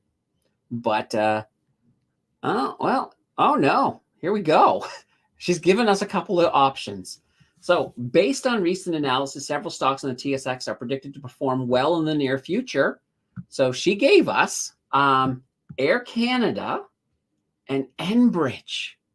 All right, let's watch. We'll see if she's right, everybody. Air Canada and Enbridge. We'll look at both of those next week. We'll see. We'll see what ChatGPT, and we'll do this. Maybe we'll do this every week if you want. We'll get ChatGPT to come up with a couple, and we'll see how often. We'll see what her hit rate is. All right. But earlier, now that we've moved over to this, I was asked about AIDX. Let's bring it up. AIDX. Here we go. So here we go. Heal well. All right. Let's pull it up and let's take a quick look at the 3-year. All right. So yeah, they were up a little bit. So they've come down, but now they have started to recover. This is fantastic. $1.88. So yeah, a little bit of a penny stock, but well, penny adjacent at this point, but really not if you think about it, because they were up at 333. And if you go further back, well, look at this. Well, they've only been around since 2021. At one point up around $4. But then it's been a straight downward. Well, yeah, keep in mind too, a lot of this here was that bull market. There's always that problem. Like if you drop a stock, if you NCO just before, or sorry, NPO, if you do that before, IPO, initial public offering. I don't know why my head's stuck on an N. But if you were to IPO just as you're entering a bull market, or a bear market, holy banana bread. That's what happens. So that could very well be. If we take a look down here, of course, they're a new stock. They don't yet have a dividend. Why do I feel like we've looked at this one before? We probably have, but that's fine. Let's see, key data. Oh, so they're not profitable yet. Looking at this, so a return on equity of negative 1,092, return on assets negative 76. So this would be one I would be really hesitant about right now. Now, just because they're not profitable, it doesn't mean that they're not going to improve. But if you're interested in this, and let's just go back here for a second, take a look and see what exactly they do here. All right. Well, we knew they were related to healthcare, focused on improving primary care. That's interesting. It's interesting. I would be hesitant, honestly. I would be a little hesitant with them. They may go up, and it probably doesn't hurt to make a small position and ride it up if you're interested in it. But right now, I'm a little hesitant. When I see a return on equity that low, it makes me a little bit I don't want to say wigged out, but it makes me a little bit cautious. So I'd be cautious with this one. It's probably worth watching though. As rate hikes start to come down, maybe they're going to have a fantastic recovery. But right now, at this point, I'm a little bit scared of them. I'm a little bit. Yeah. So we'll leave it at that for now. All right. I got to pull this back over here. I pulled my screen over to the side. All right. There we go. In DJ Khaled's voice. When Candace drops membership, another one. Absolutely. Nothing wrong with that. Fuzel says, let's see, the TSX PE ratio is almost 22, whereas the S&P is 24. By just paying a little bit more, I get great companies if I invest in the USA. Well, the USA is the biggest market in the world. There are some insanely good companies in the US. The next 0 to 100K challenge, not the one coming out Tuesday, but the one that comes out, I believe it's on July 2nd. We're actually going to look at the American market a bit more in it, because this one coming out, I actually do, I dive into the US, and I have added a US ETF in this one. And we're going to look even more at the US in the following one, which probably means I'm going to add another American stock, but we're going to definitely talk about that market. I can't wait. All right. Whoops. I accidentally jumped because the scroll jumped as I was about to click on Fuzel's next comment. I screened 476 stocks listed on the TSX. Canada has banks, energy companies, mining, royalty, REITs, a little bit of manufacturing, but nothing interesting. Yeah, the US has a lot more. There we go. I don't know why my nose is itchy. The US has a lot more companies, a lot more sectors, a lot more choice in the US. So yeah, it's one of these things. Like I always say, when I'm looking at investing as a whole, so and think of it this way: when you look at, for example, pension funds, a lot of these pension funds like that, they've been in the news lately, where the government is saying, well, maybe they should be investing more in Canada. Well, the reason they're not is that they can make more money there, and you don't have to like. When I say this, you don't have to leave Canada. Like if you're not uncomfortable, like let's say you say, I'm uncomfortable with going and getting stuff on the New York Stock Exchange. Well, that's fine. You can still utilize that market through some ETFs here. For example, you look at like just off the top of my head, like any of the QQQ ones, they are going to be investing in the NASDAQ. So you can still get exposure. You can also, if there's particular stocks, like let's say if you're a fan of NVIDIA, NVIDIA has a good CDR. You can grab that CDR. Now they don't own the CDR. It's actually owned by CIBC. So CIBC basically buys the NVIDIA shares, and then they take that pool and they split it up amongst, they create these new shares, these basically excuse me, depository receipts. I think it's called Certificate of Depository Receipt. And that's what a CDR is. And then you can buy that, and it works exactly the same way. So if one CDR, for example, if it is, let's say, 1/100th of the $1,000, and it's more than that, but then dividend-wise, you get 1/100th of that dividend as well. So you still get the same benefits as though you're investing. So there's lots of ways you can do it. But we're going to definitely talk more about that, because I think it's a market that, as a Canadian, yeah, you're like, excuse me, holy cow, I'm going to get another drink here. My throat is getting dry. Oh, wait, imagine that day when I do the full. I'm probably going to have like lemons and stuff. So, I'll have pre-prepared video as well. So if I have to use the washroom or something, but I'll probably have like lemon juice and stuff just to keep everything all lubricated. So, I can talk for a whole day. Okay. Abalash says, I saw a lot of healthcare penny stocks spiked up. I saw MDNA. It was 50 cents and now spiked to 280 in the past 6 months, even though it has a negative PE ratio. And that does happen. I'm not saying that it's not going to go up. I'm just saying, for me, I look at it and I always get worried with penny stocks. Like penny stocks, they are a gamble. They are. I mean, you can, like maybe if you got in on MDNA, imagine if you bought a whole bunch of it and then it spiked. That would be fantastic. You could make some money. You could definitely make money in penny stocks. There's tons of money to be made there, but there's tons of money to be lost there. So if you're kind of like me, like if you're on the conservative side and you're kind of like, well, do I really want to risk, if I'm going to risk my money and I got a 50-50 chance of, of making it big, I'd rather at least go to Vegas, and then at least then I could put it on red and see if it comes up. But 50-50 chance there as well, but at least I'm going to get some nice cocktails, or, well, not really, I don't drink, but I'm just going to use that as an example. 9 says, you make a good point about phone chargers being able to hack your phone. That's why I would never use a public charging station. Oh yeah, exactly. Yeah, I mean, a public charging station, somebody swaps that out, all the information they're going to collect. It's just, it's ludicrous. Like, so many people, like everybody, and it's funny, most people I hear who get hacked lately, they're like, I never thought it could happen to me. I thought I was too savvy to get hacked, but they do. They get hacked. All right. And let's see. I think Android doesn't allow data transfer until you select that option from drop-down menu when you connect the phone to a cable. Yeah, but you got to realize these things are, a lot of them, I mean, it's got like malware within it. And, I imagine they have a way around that. I imagine they do. So, and I don't know the specifics of how it works, but don't assume, kind of like somebody with an Apple saying, I can never get a computer virus because I got an Apple. They don't make them for Apples. Yeah, you can. It's just not as rare. It's not as easy to get one, but you can get one for sure. JJ says, I've dealt with a lot of Quebecois French speaking only clients, so I got to practice my French. Yeah, it's interesting. Well, the funny thing is, when I went to school in Nova Scotia, I took French.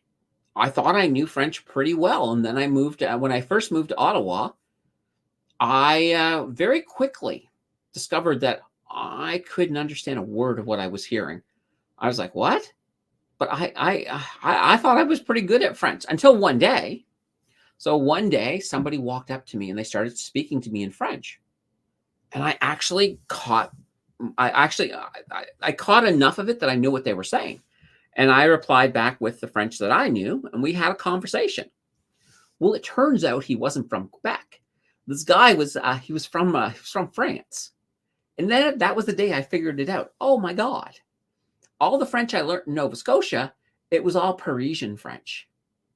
And Quebecois, almost a different French, almost a completely different French. I was just like, wow. But that was it. Because he was from France, I understood him. I couldn't understand somebody from Quebec, but I could understand somebody from France. So I thought that was very funny. Very, very funny. All right. Yeah, JJ says, otherwise awkward conversations. Yeah, I've been there. I've been there. And Al Bundy says, I have a question for the chat. How come on YouTube everyone talks about Wealthsimple or Questrade, but no one talks about National Bank that has no commission fees, especially great for buying U.S. stocks? Yeah, I do love National Bank. And I talk about it. I think I'm one of the few that does talk about National Bank. One of the things I love, like especially for the 0 to 100K challenge. So I have 2 TFSAs in there. Well, heck, let me pull it up first. Give me a second here. I got to find it. There we go. And I'm going to log in first. I find like I have been logging in and just showing everybody my login credentials. And I'm like, I probably shouldn't do that. Here we go. All right. I'm gonna pull up 2 accounts here. There we go. All right. Come on over. I gotta let you guys in. Opening the front door. Here we are. So this here is my National Bank. So this here is the challenge right here. So you can see this is the Canadian TFSA, but now it doesn't cost you anything at all. You can get your USD TFSA. So here you can see the stock. So this is AIQ. That's the Global X Artificial Intelligence ETF. Okay. Fantastic. Now you'll notice right now, it's in Canadian funds because I have a little drop down. I can go from Canadian to US like that. Now when I'm putting it in the challenge, because I want to make it compatible with all the other data, I turn it over to CAD and I pull the Canadian values. That way there, when I work it into, for example, what percentage of the portfolio is it? It knows. It uses the Canadian value. I don't have to do any extra work over there, but it's fantastic. Like this does not cost me anything. This is commission free. So this is commission free. All of these are commission free. So it is fantastic. When it comes to especially the desktop experience, hands down beats Wealthsimple's desktop experience. So I love it. I do love it. I do like Wealthsimple. I think it's a fantastic broker. And, but for what I do, National Bank really works well. And I like for example, here, one of the new companies, DRX, I can just pull this up. Like I can just click on any one of these instantly. And it gives me everything. So I know when the ex-dividend date is. I know their annual yield. It's all right here. I also got a chart. So if I want to quickly take a look at their growth. This is just fantastic. I love this company. By the way, one of the companies I discovered in a list. So a lot of times in my own lists, if I find some great companies, I have no problem moving them into the challenge because, there's definitely some good ones. But yeah, National Bank, they're fantastic this way, and you can even when you go to buy or sell, I'll pull up the sell. I'm not going to really sell, but it gives you some options in here. You can do a stop loss, for example, or you can do a limit price. The only thing I would love to see is a trailing stop loss, but they don't have that yet. but I would love to see it. So a trailing stop loss is that one that if it's going up and you set a trailing stop loss at say, let's say 5 cents below where the price currently is. Well, when the price goes up another 5 cents, so does that stop loss. So it moves up with you as you move along. So that's kind of cool. And it gives you, it's a way like if you're going to leave the computer and the price is going up and you're like, well, I don't want to sell it right now. It's going to continue to go up. Well, you can put in a trailing stop loss.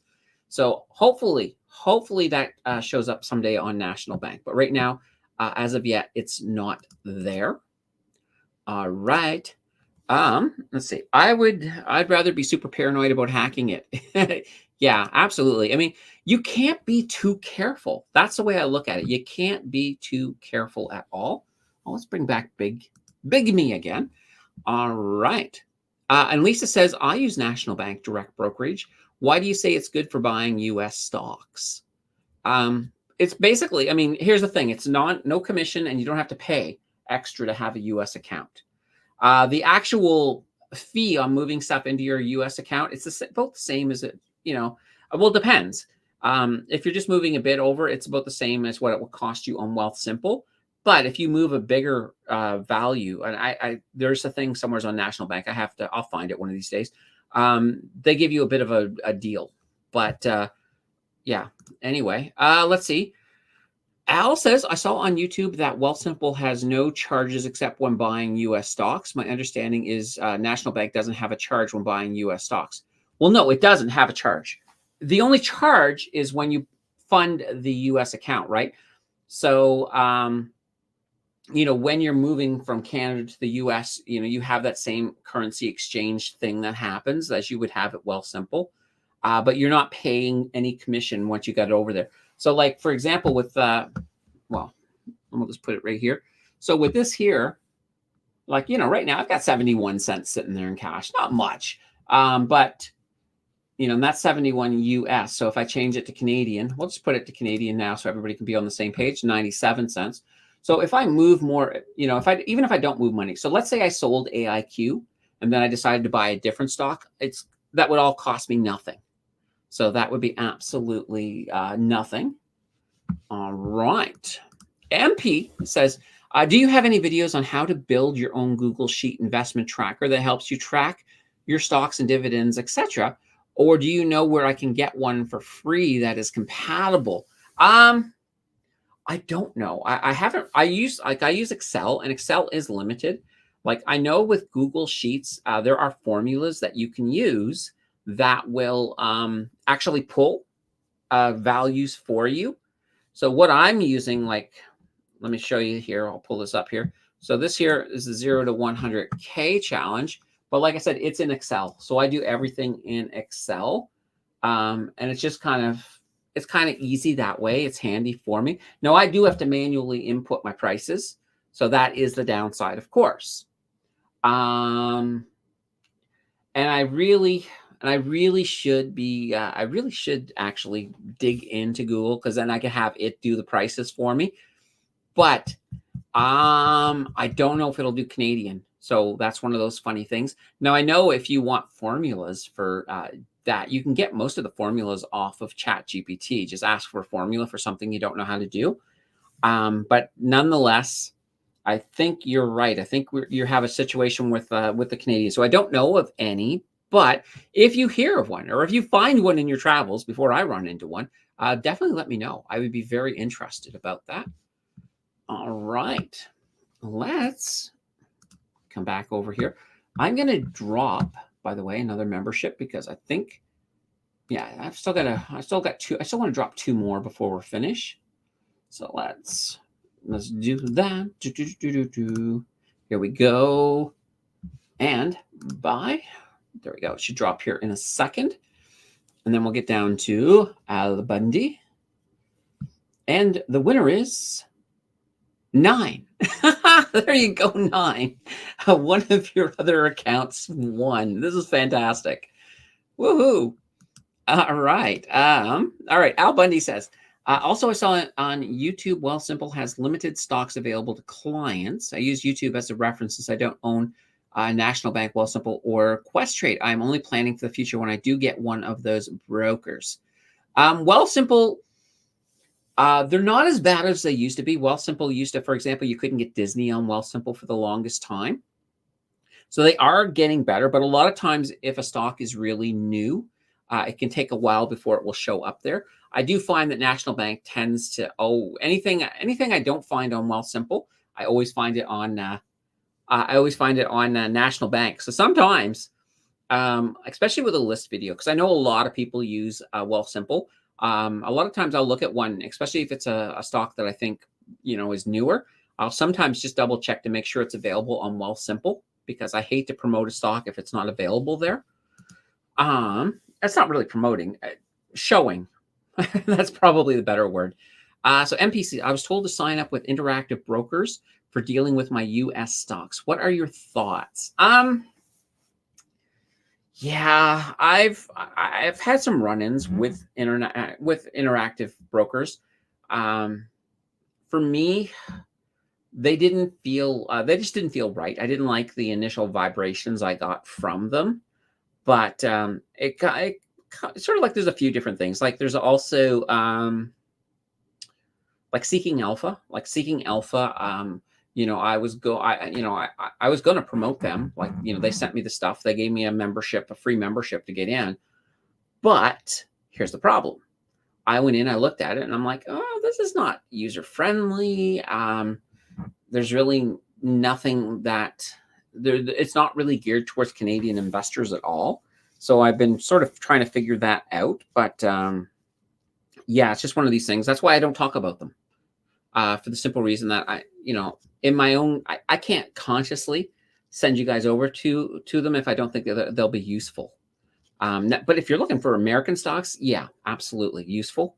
But I think for most of the people in here, I don't think it would be that useful. So, of course, if they're watching this, they might be like, revoke that membership immediately.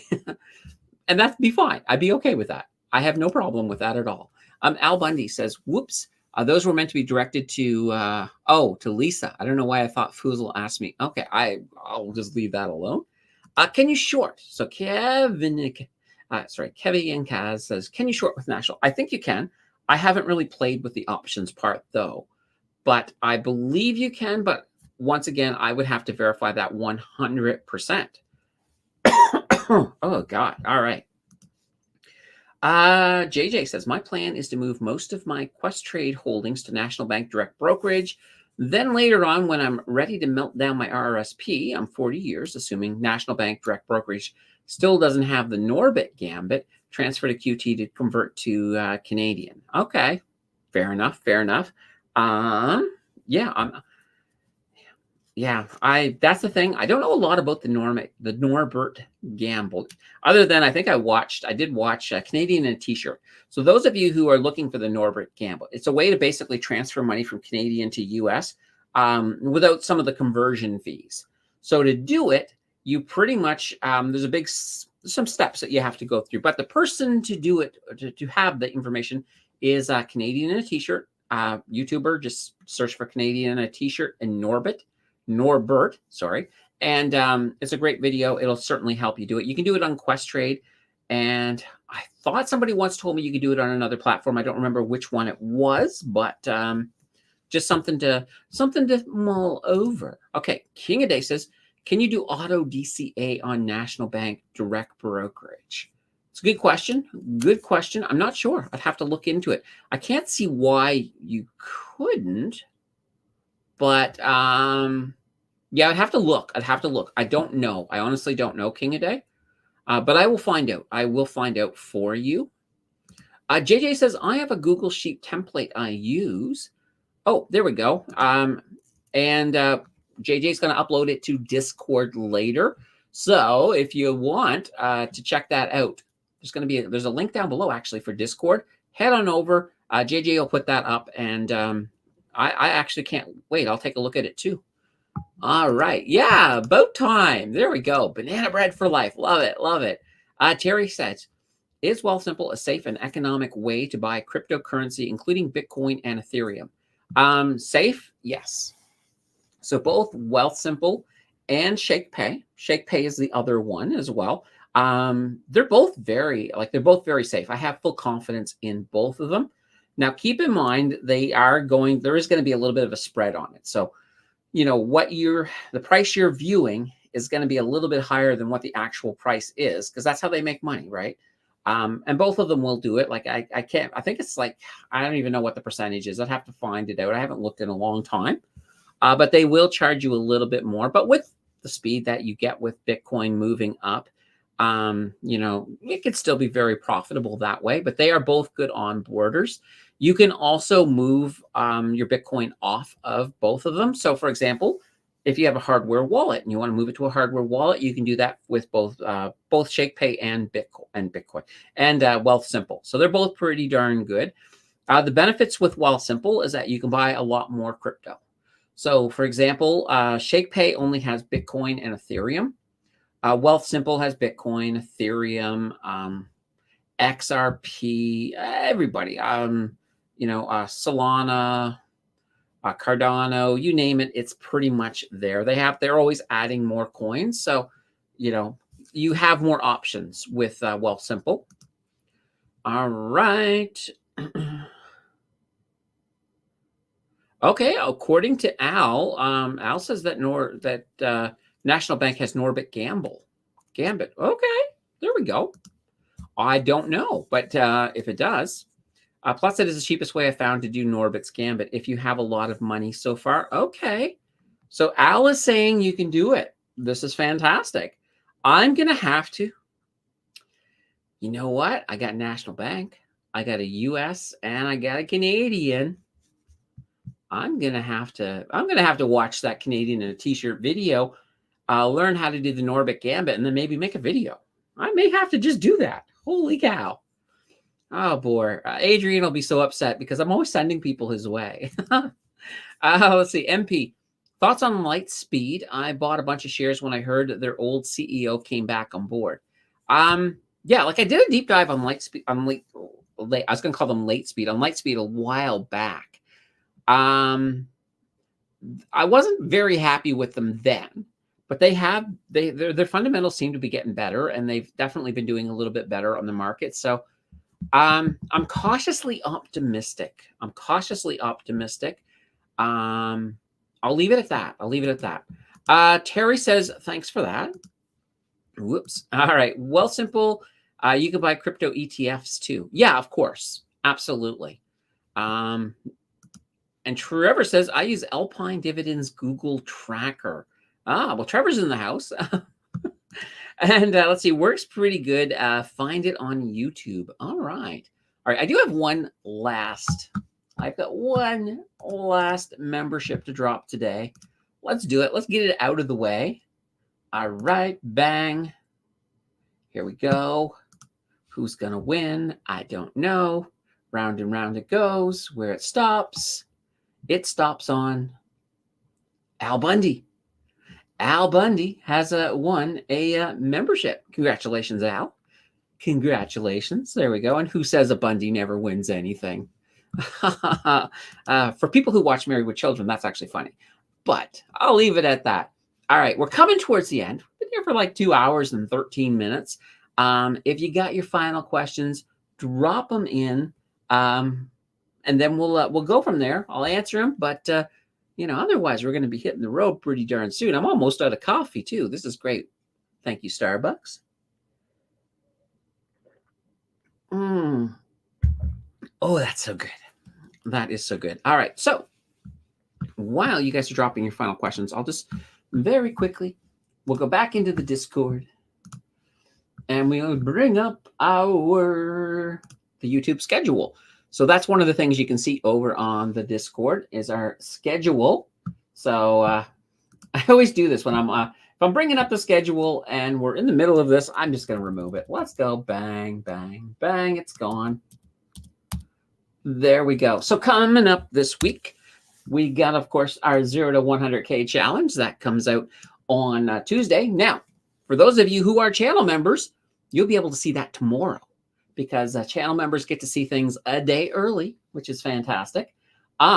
We also have market close. We also have a market close tomorrow as well, or actually on Monday. So let's Actually, you know what? Let's do it. Bang. We'll hit this in here. Oh, it really probably helps if I turn the edit on. All right. All right. All right. We'll drop this in. Command V. Tomorrow's the 3rd. So there we go. So you guys had earned a bonus market close. That's coming up tomorrow. So we got 2 market closes. I'm going to give you guys as well. On the 5th, I'll give you a chance to throw in a 3rd market close. So that's coming. But big news is we got the bank review coming up on the Friday video. So that's always, a lot of people look forward to that. And then, and this has been one I've been having requests for a while. We're going to do a video about the RESP. We'll break that down, how to use it, how it works. We'll break down all of that. And then, of course, especially a lot of brand new channel members, we'll have our channel membership live stream next week. So that's going to be fantastic. Anyway, I don't know why I get the bank review there again, but I'll fix that later. That's what's coming up. It's fantastic. Let's pull our way through the our final questions here of the day. All right, let's take a look here. Yeah, four touchdowns in one game. Absolutely. Why is the market closed on Monday? What? I don't think the market's closed on Monday. I don't think so. Or is it closed in the US? I'm wondering if that is, because I know there's the Juneteenth holiday. I wonder. I'm not sure.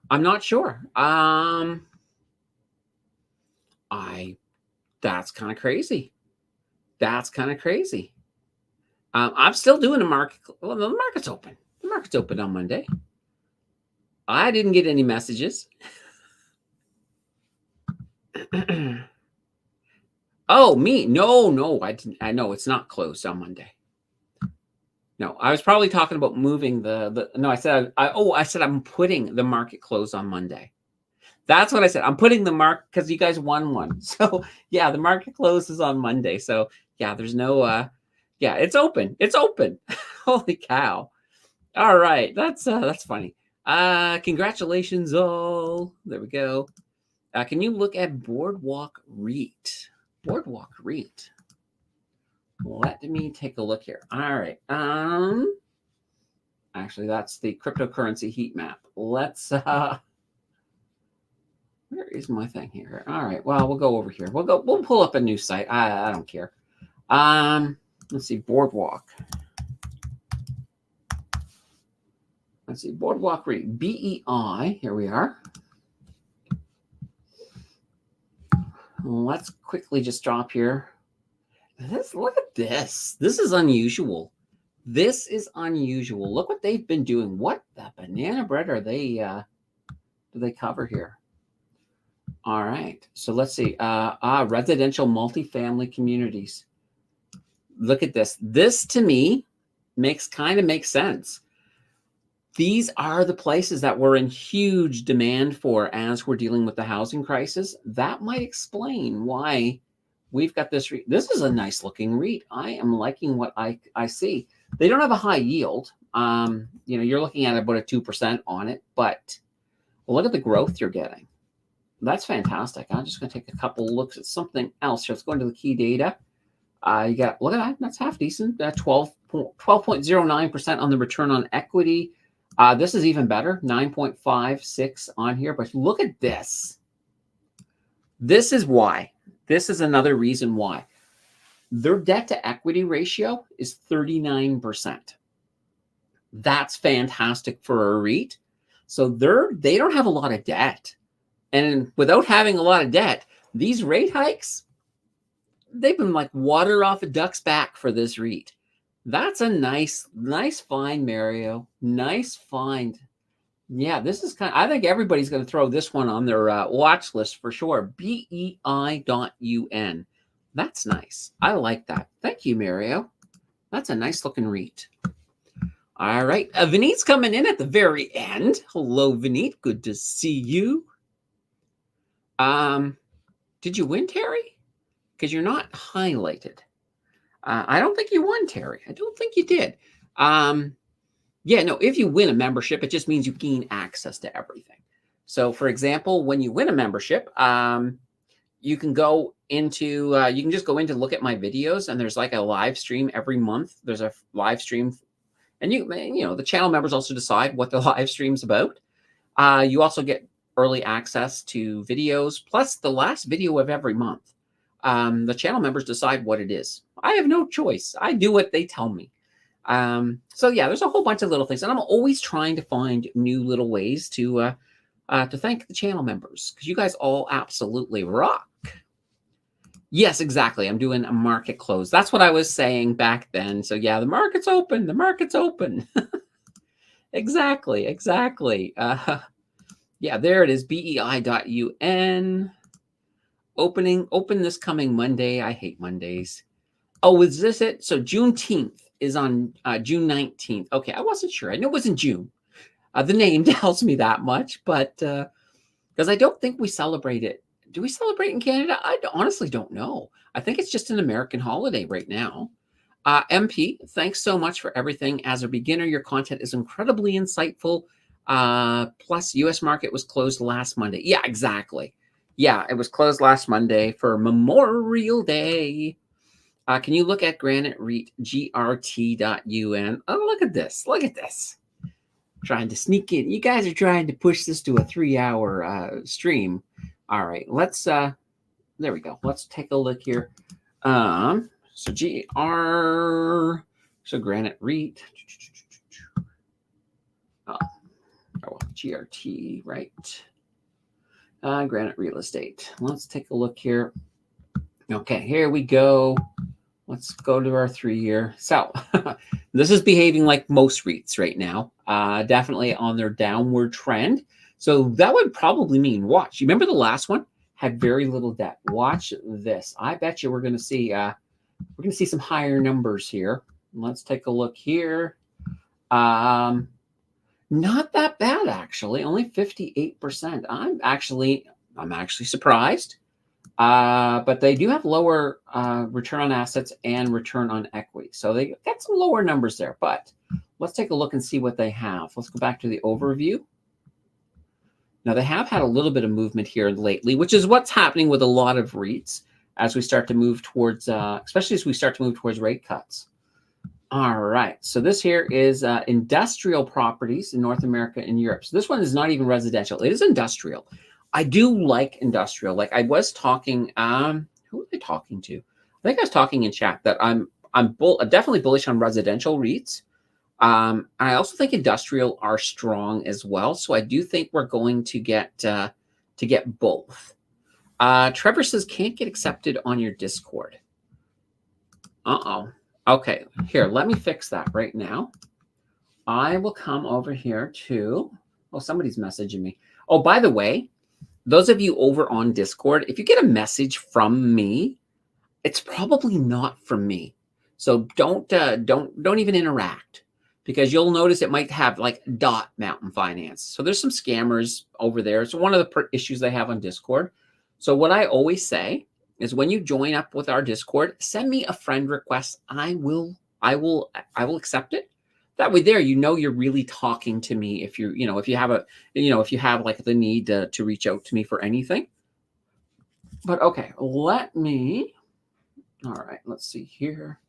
I want to invite people, and that one there expires. So let's edit the link, and I want no expiry. So probably the link that you were using, Trevor, probably expired. Even though I tell it this, sometimes it still expires. I don't know why. I'm going to drop this right here in chat. This should work. There we go. It's spinning. It's there. That link should work because I just generated it. So you should be fine. Terry says I won one. Really? The only reason I say really to that is that your name is not. But how long ago did you win one, Terry? Because those ones, they're only good for a month, right? So after a month, the ones that you've won, they expire. So I just want to be clear on that, because that's kind of the whole thing. It gives you a month that you can go in and check it out, and you can win again, of course. And I normally only drop 10, but here, let me drop one more. Maybe you'll win, because it would be very funny if you won right now.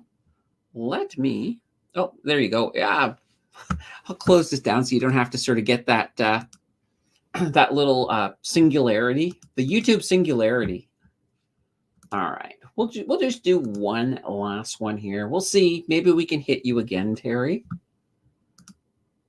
But it's showing me that you're not currently a member.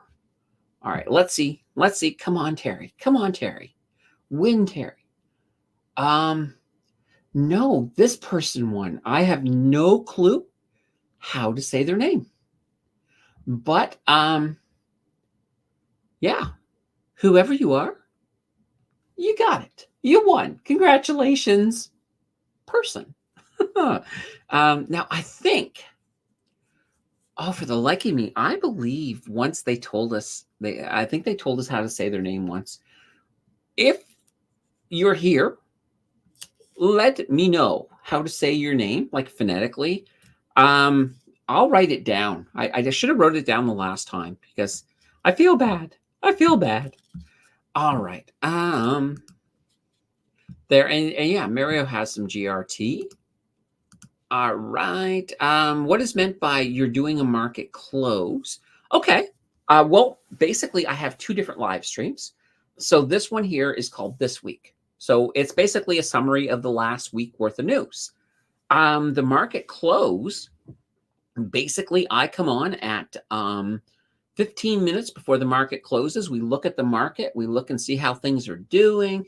We look at anything that's driving the market, whether it be red or green. And then, oh, ho, ho, at 4 o'clock, I ring this bell really loud. I do. I sure do. Because that's my version of the market bell. So, and then we go back in, we take a look at things close, and we answer questions. We do a lot of what we do here. Now, with the market close, we pretty much are living between the two screens quite a bit because, you know, we don't have all of the graphics that we have for this week. But yeah, so that happens every Wednesday. So every Wednesday we have one. That one there is the forever one. And then I usually give everybody a chance to earn another one. So like for today, we did this whole thing, 4 supers and you got an extra stream, and they did. So we have one tomorrow. And then on the Wednesday stream, I'm probably going to make another offer. And if people want to earn one for Friday, we'll do that as well. So we might have 3 of them this week. Now, the interesting thing is, just to sort of go back in time. So when I first started the channel, I started a live stream probably about a month, roughly a month to almost 2 months. It was probably closer to a month after I started making videos. And initially I called it, it was on Saturday night. I called it Saturday Night Live Stream. And I brought on a guest and I would interview them and we would just chat and back and forth. And that was kind of the format. Then after doing that for a while, probably for about half a year, I just really kind of was like, I don't know if I want to keep interviewing people. I kind of want to do something more commentary based, something where I could, you know, maybe dig into the news a bit. So I stopped inviting people and I was like, okay, I'm just doing this solo. I'm going to do my thing. And that's what I did. So, you know, that's how This Week was born. So Saturday Night Live Stream became This Week, moved to Sunday afternoon. And we've been doing that ever since. Well, every year at Christmas, so around the holidays, I do something special. So the first year, I think I did 5 videos in 5 days. Oh, man, that was brutal. Then, then after that, the following year after that, I did shorts. I did a short every day for the 12 days of Christmas. And then last year came along and I was like, I'll do like market closes for the 12 days of Christmas. So I did. I that's where the market close came. And I started doing those. I did those every day from, you know, about the middle of December right up into January. You know, and plus we're giving away memberships every day for that. And then after it was over, I was like, I had so much fun doing the market closes. I was like, well, I want to keep these going forward. And so that's where I decided, okay, well, I'll have at least one. That way there I'll have 2 live streams every week. I'll have the Sunday one and the Wednesday one.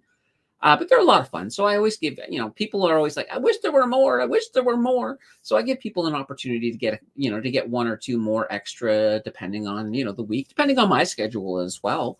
So yeah, that's kind of where it all came from. So pretty darn cool. It's a lot of fun, and I think people really like it. And I got a core group that are there every single time, and they're absolutely awesome. So they totally rock. Yeah, so that's what that is. um, all right. Terry says, "Oh darn, got it, get it." Ah, yes, there we go. Genius. Yeah, Saturday Night Live stream. Like I always, my running joke was, I'm going to keep this name until Saturday Night Live forces me to change it because of the SNL part, and then being on Saturday night. So it was fun. It was fun. Not to say like I will bring people on and interview them. I have no problem with that. I will do it. Like actually, even back in the early days of my thing, I actually had a couple of interview videos. Like I interviewed a gamer who, basically a Twitch gamer who played WoW, and that was kind of his job. I also interviewed Frankie McDonald. I had him on once. So those of you who don't know who Frankie McDonald is, then you probably aren't in Canada. But no, he's like that weather guy that is very charismatic, very charismatic. So yeah, so I've had a few different people on. So we'll definitely have more interviews in the future. I actually did reach out to Polyev once and asked if he would come on. He never replied. I was like, seriously, come on. At that point, this was just before he had won the leadership. So I thought maybe he, but I'll still reach out again. I will still, I'll reach out to people and I'll ask them to come on, just for the simple reason that, they probably won't, but you never know when somebody's going to say yes. Kind of goes back to, and we've said this before, Wayne Gretzky's big philosophy: you miss 100% of the shots you don't take. So that we certainly do. All right, everybody. We've done 2.5 hours. Holy banana bread. It's time. I think it's time for supper. I think a lot of us are going to leave here right now, and we're all going to go have our suppers, or I mean, depending on the part of the country, some people don't use the word supper. I think on the West Coast, that's more of a dinner. So dinner, supper, all of that fun stuff. Anyway, until then, everybody, take care. This has been another great stream. You guys all rock. Bye, everybody. Uh-oh. Another one of them falls. Every so often, it just doesn't work. I click on it and it doesn't leave. So, and then it's kind of funny because after I wave, I go still into statue mode, sort of the way they do at end of shows, like when things freeze. I just do that, but and then when it doesn't work, it's like, I gotta unfreeze. Anyway, all right, we'll try this again. Take care, everybody.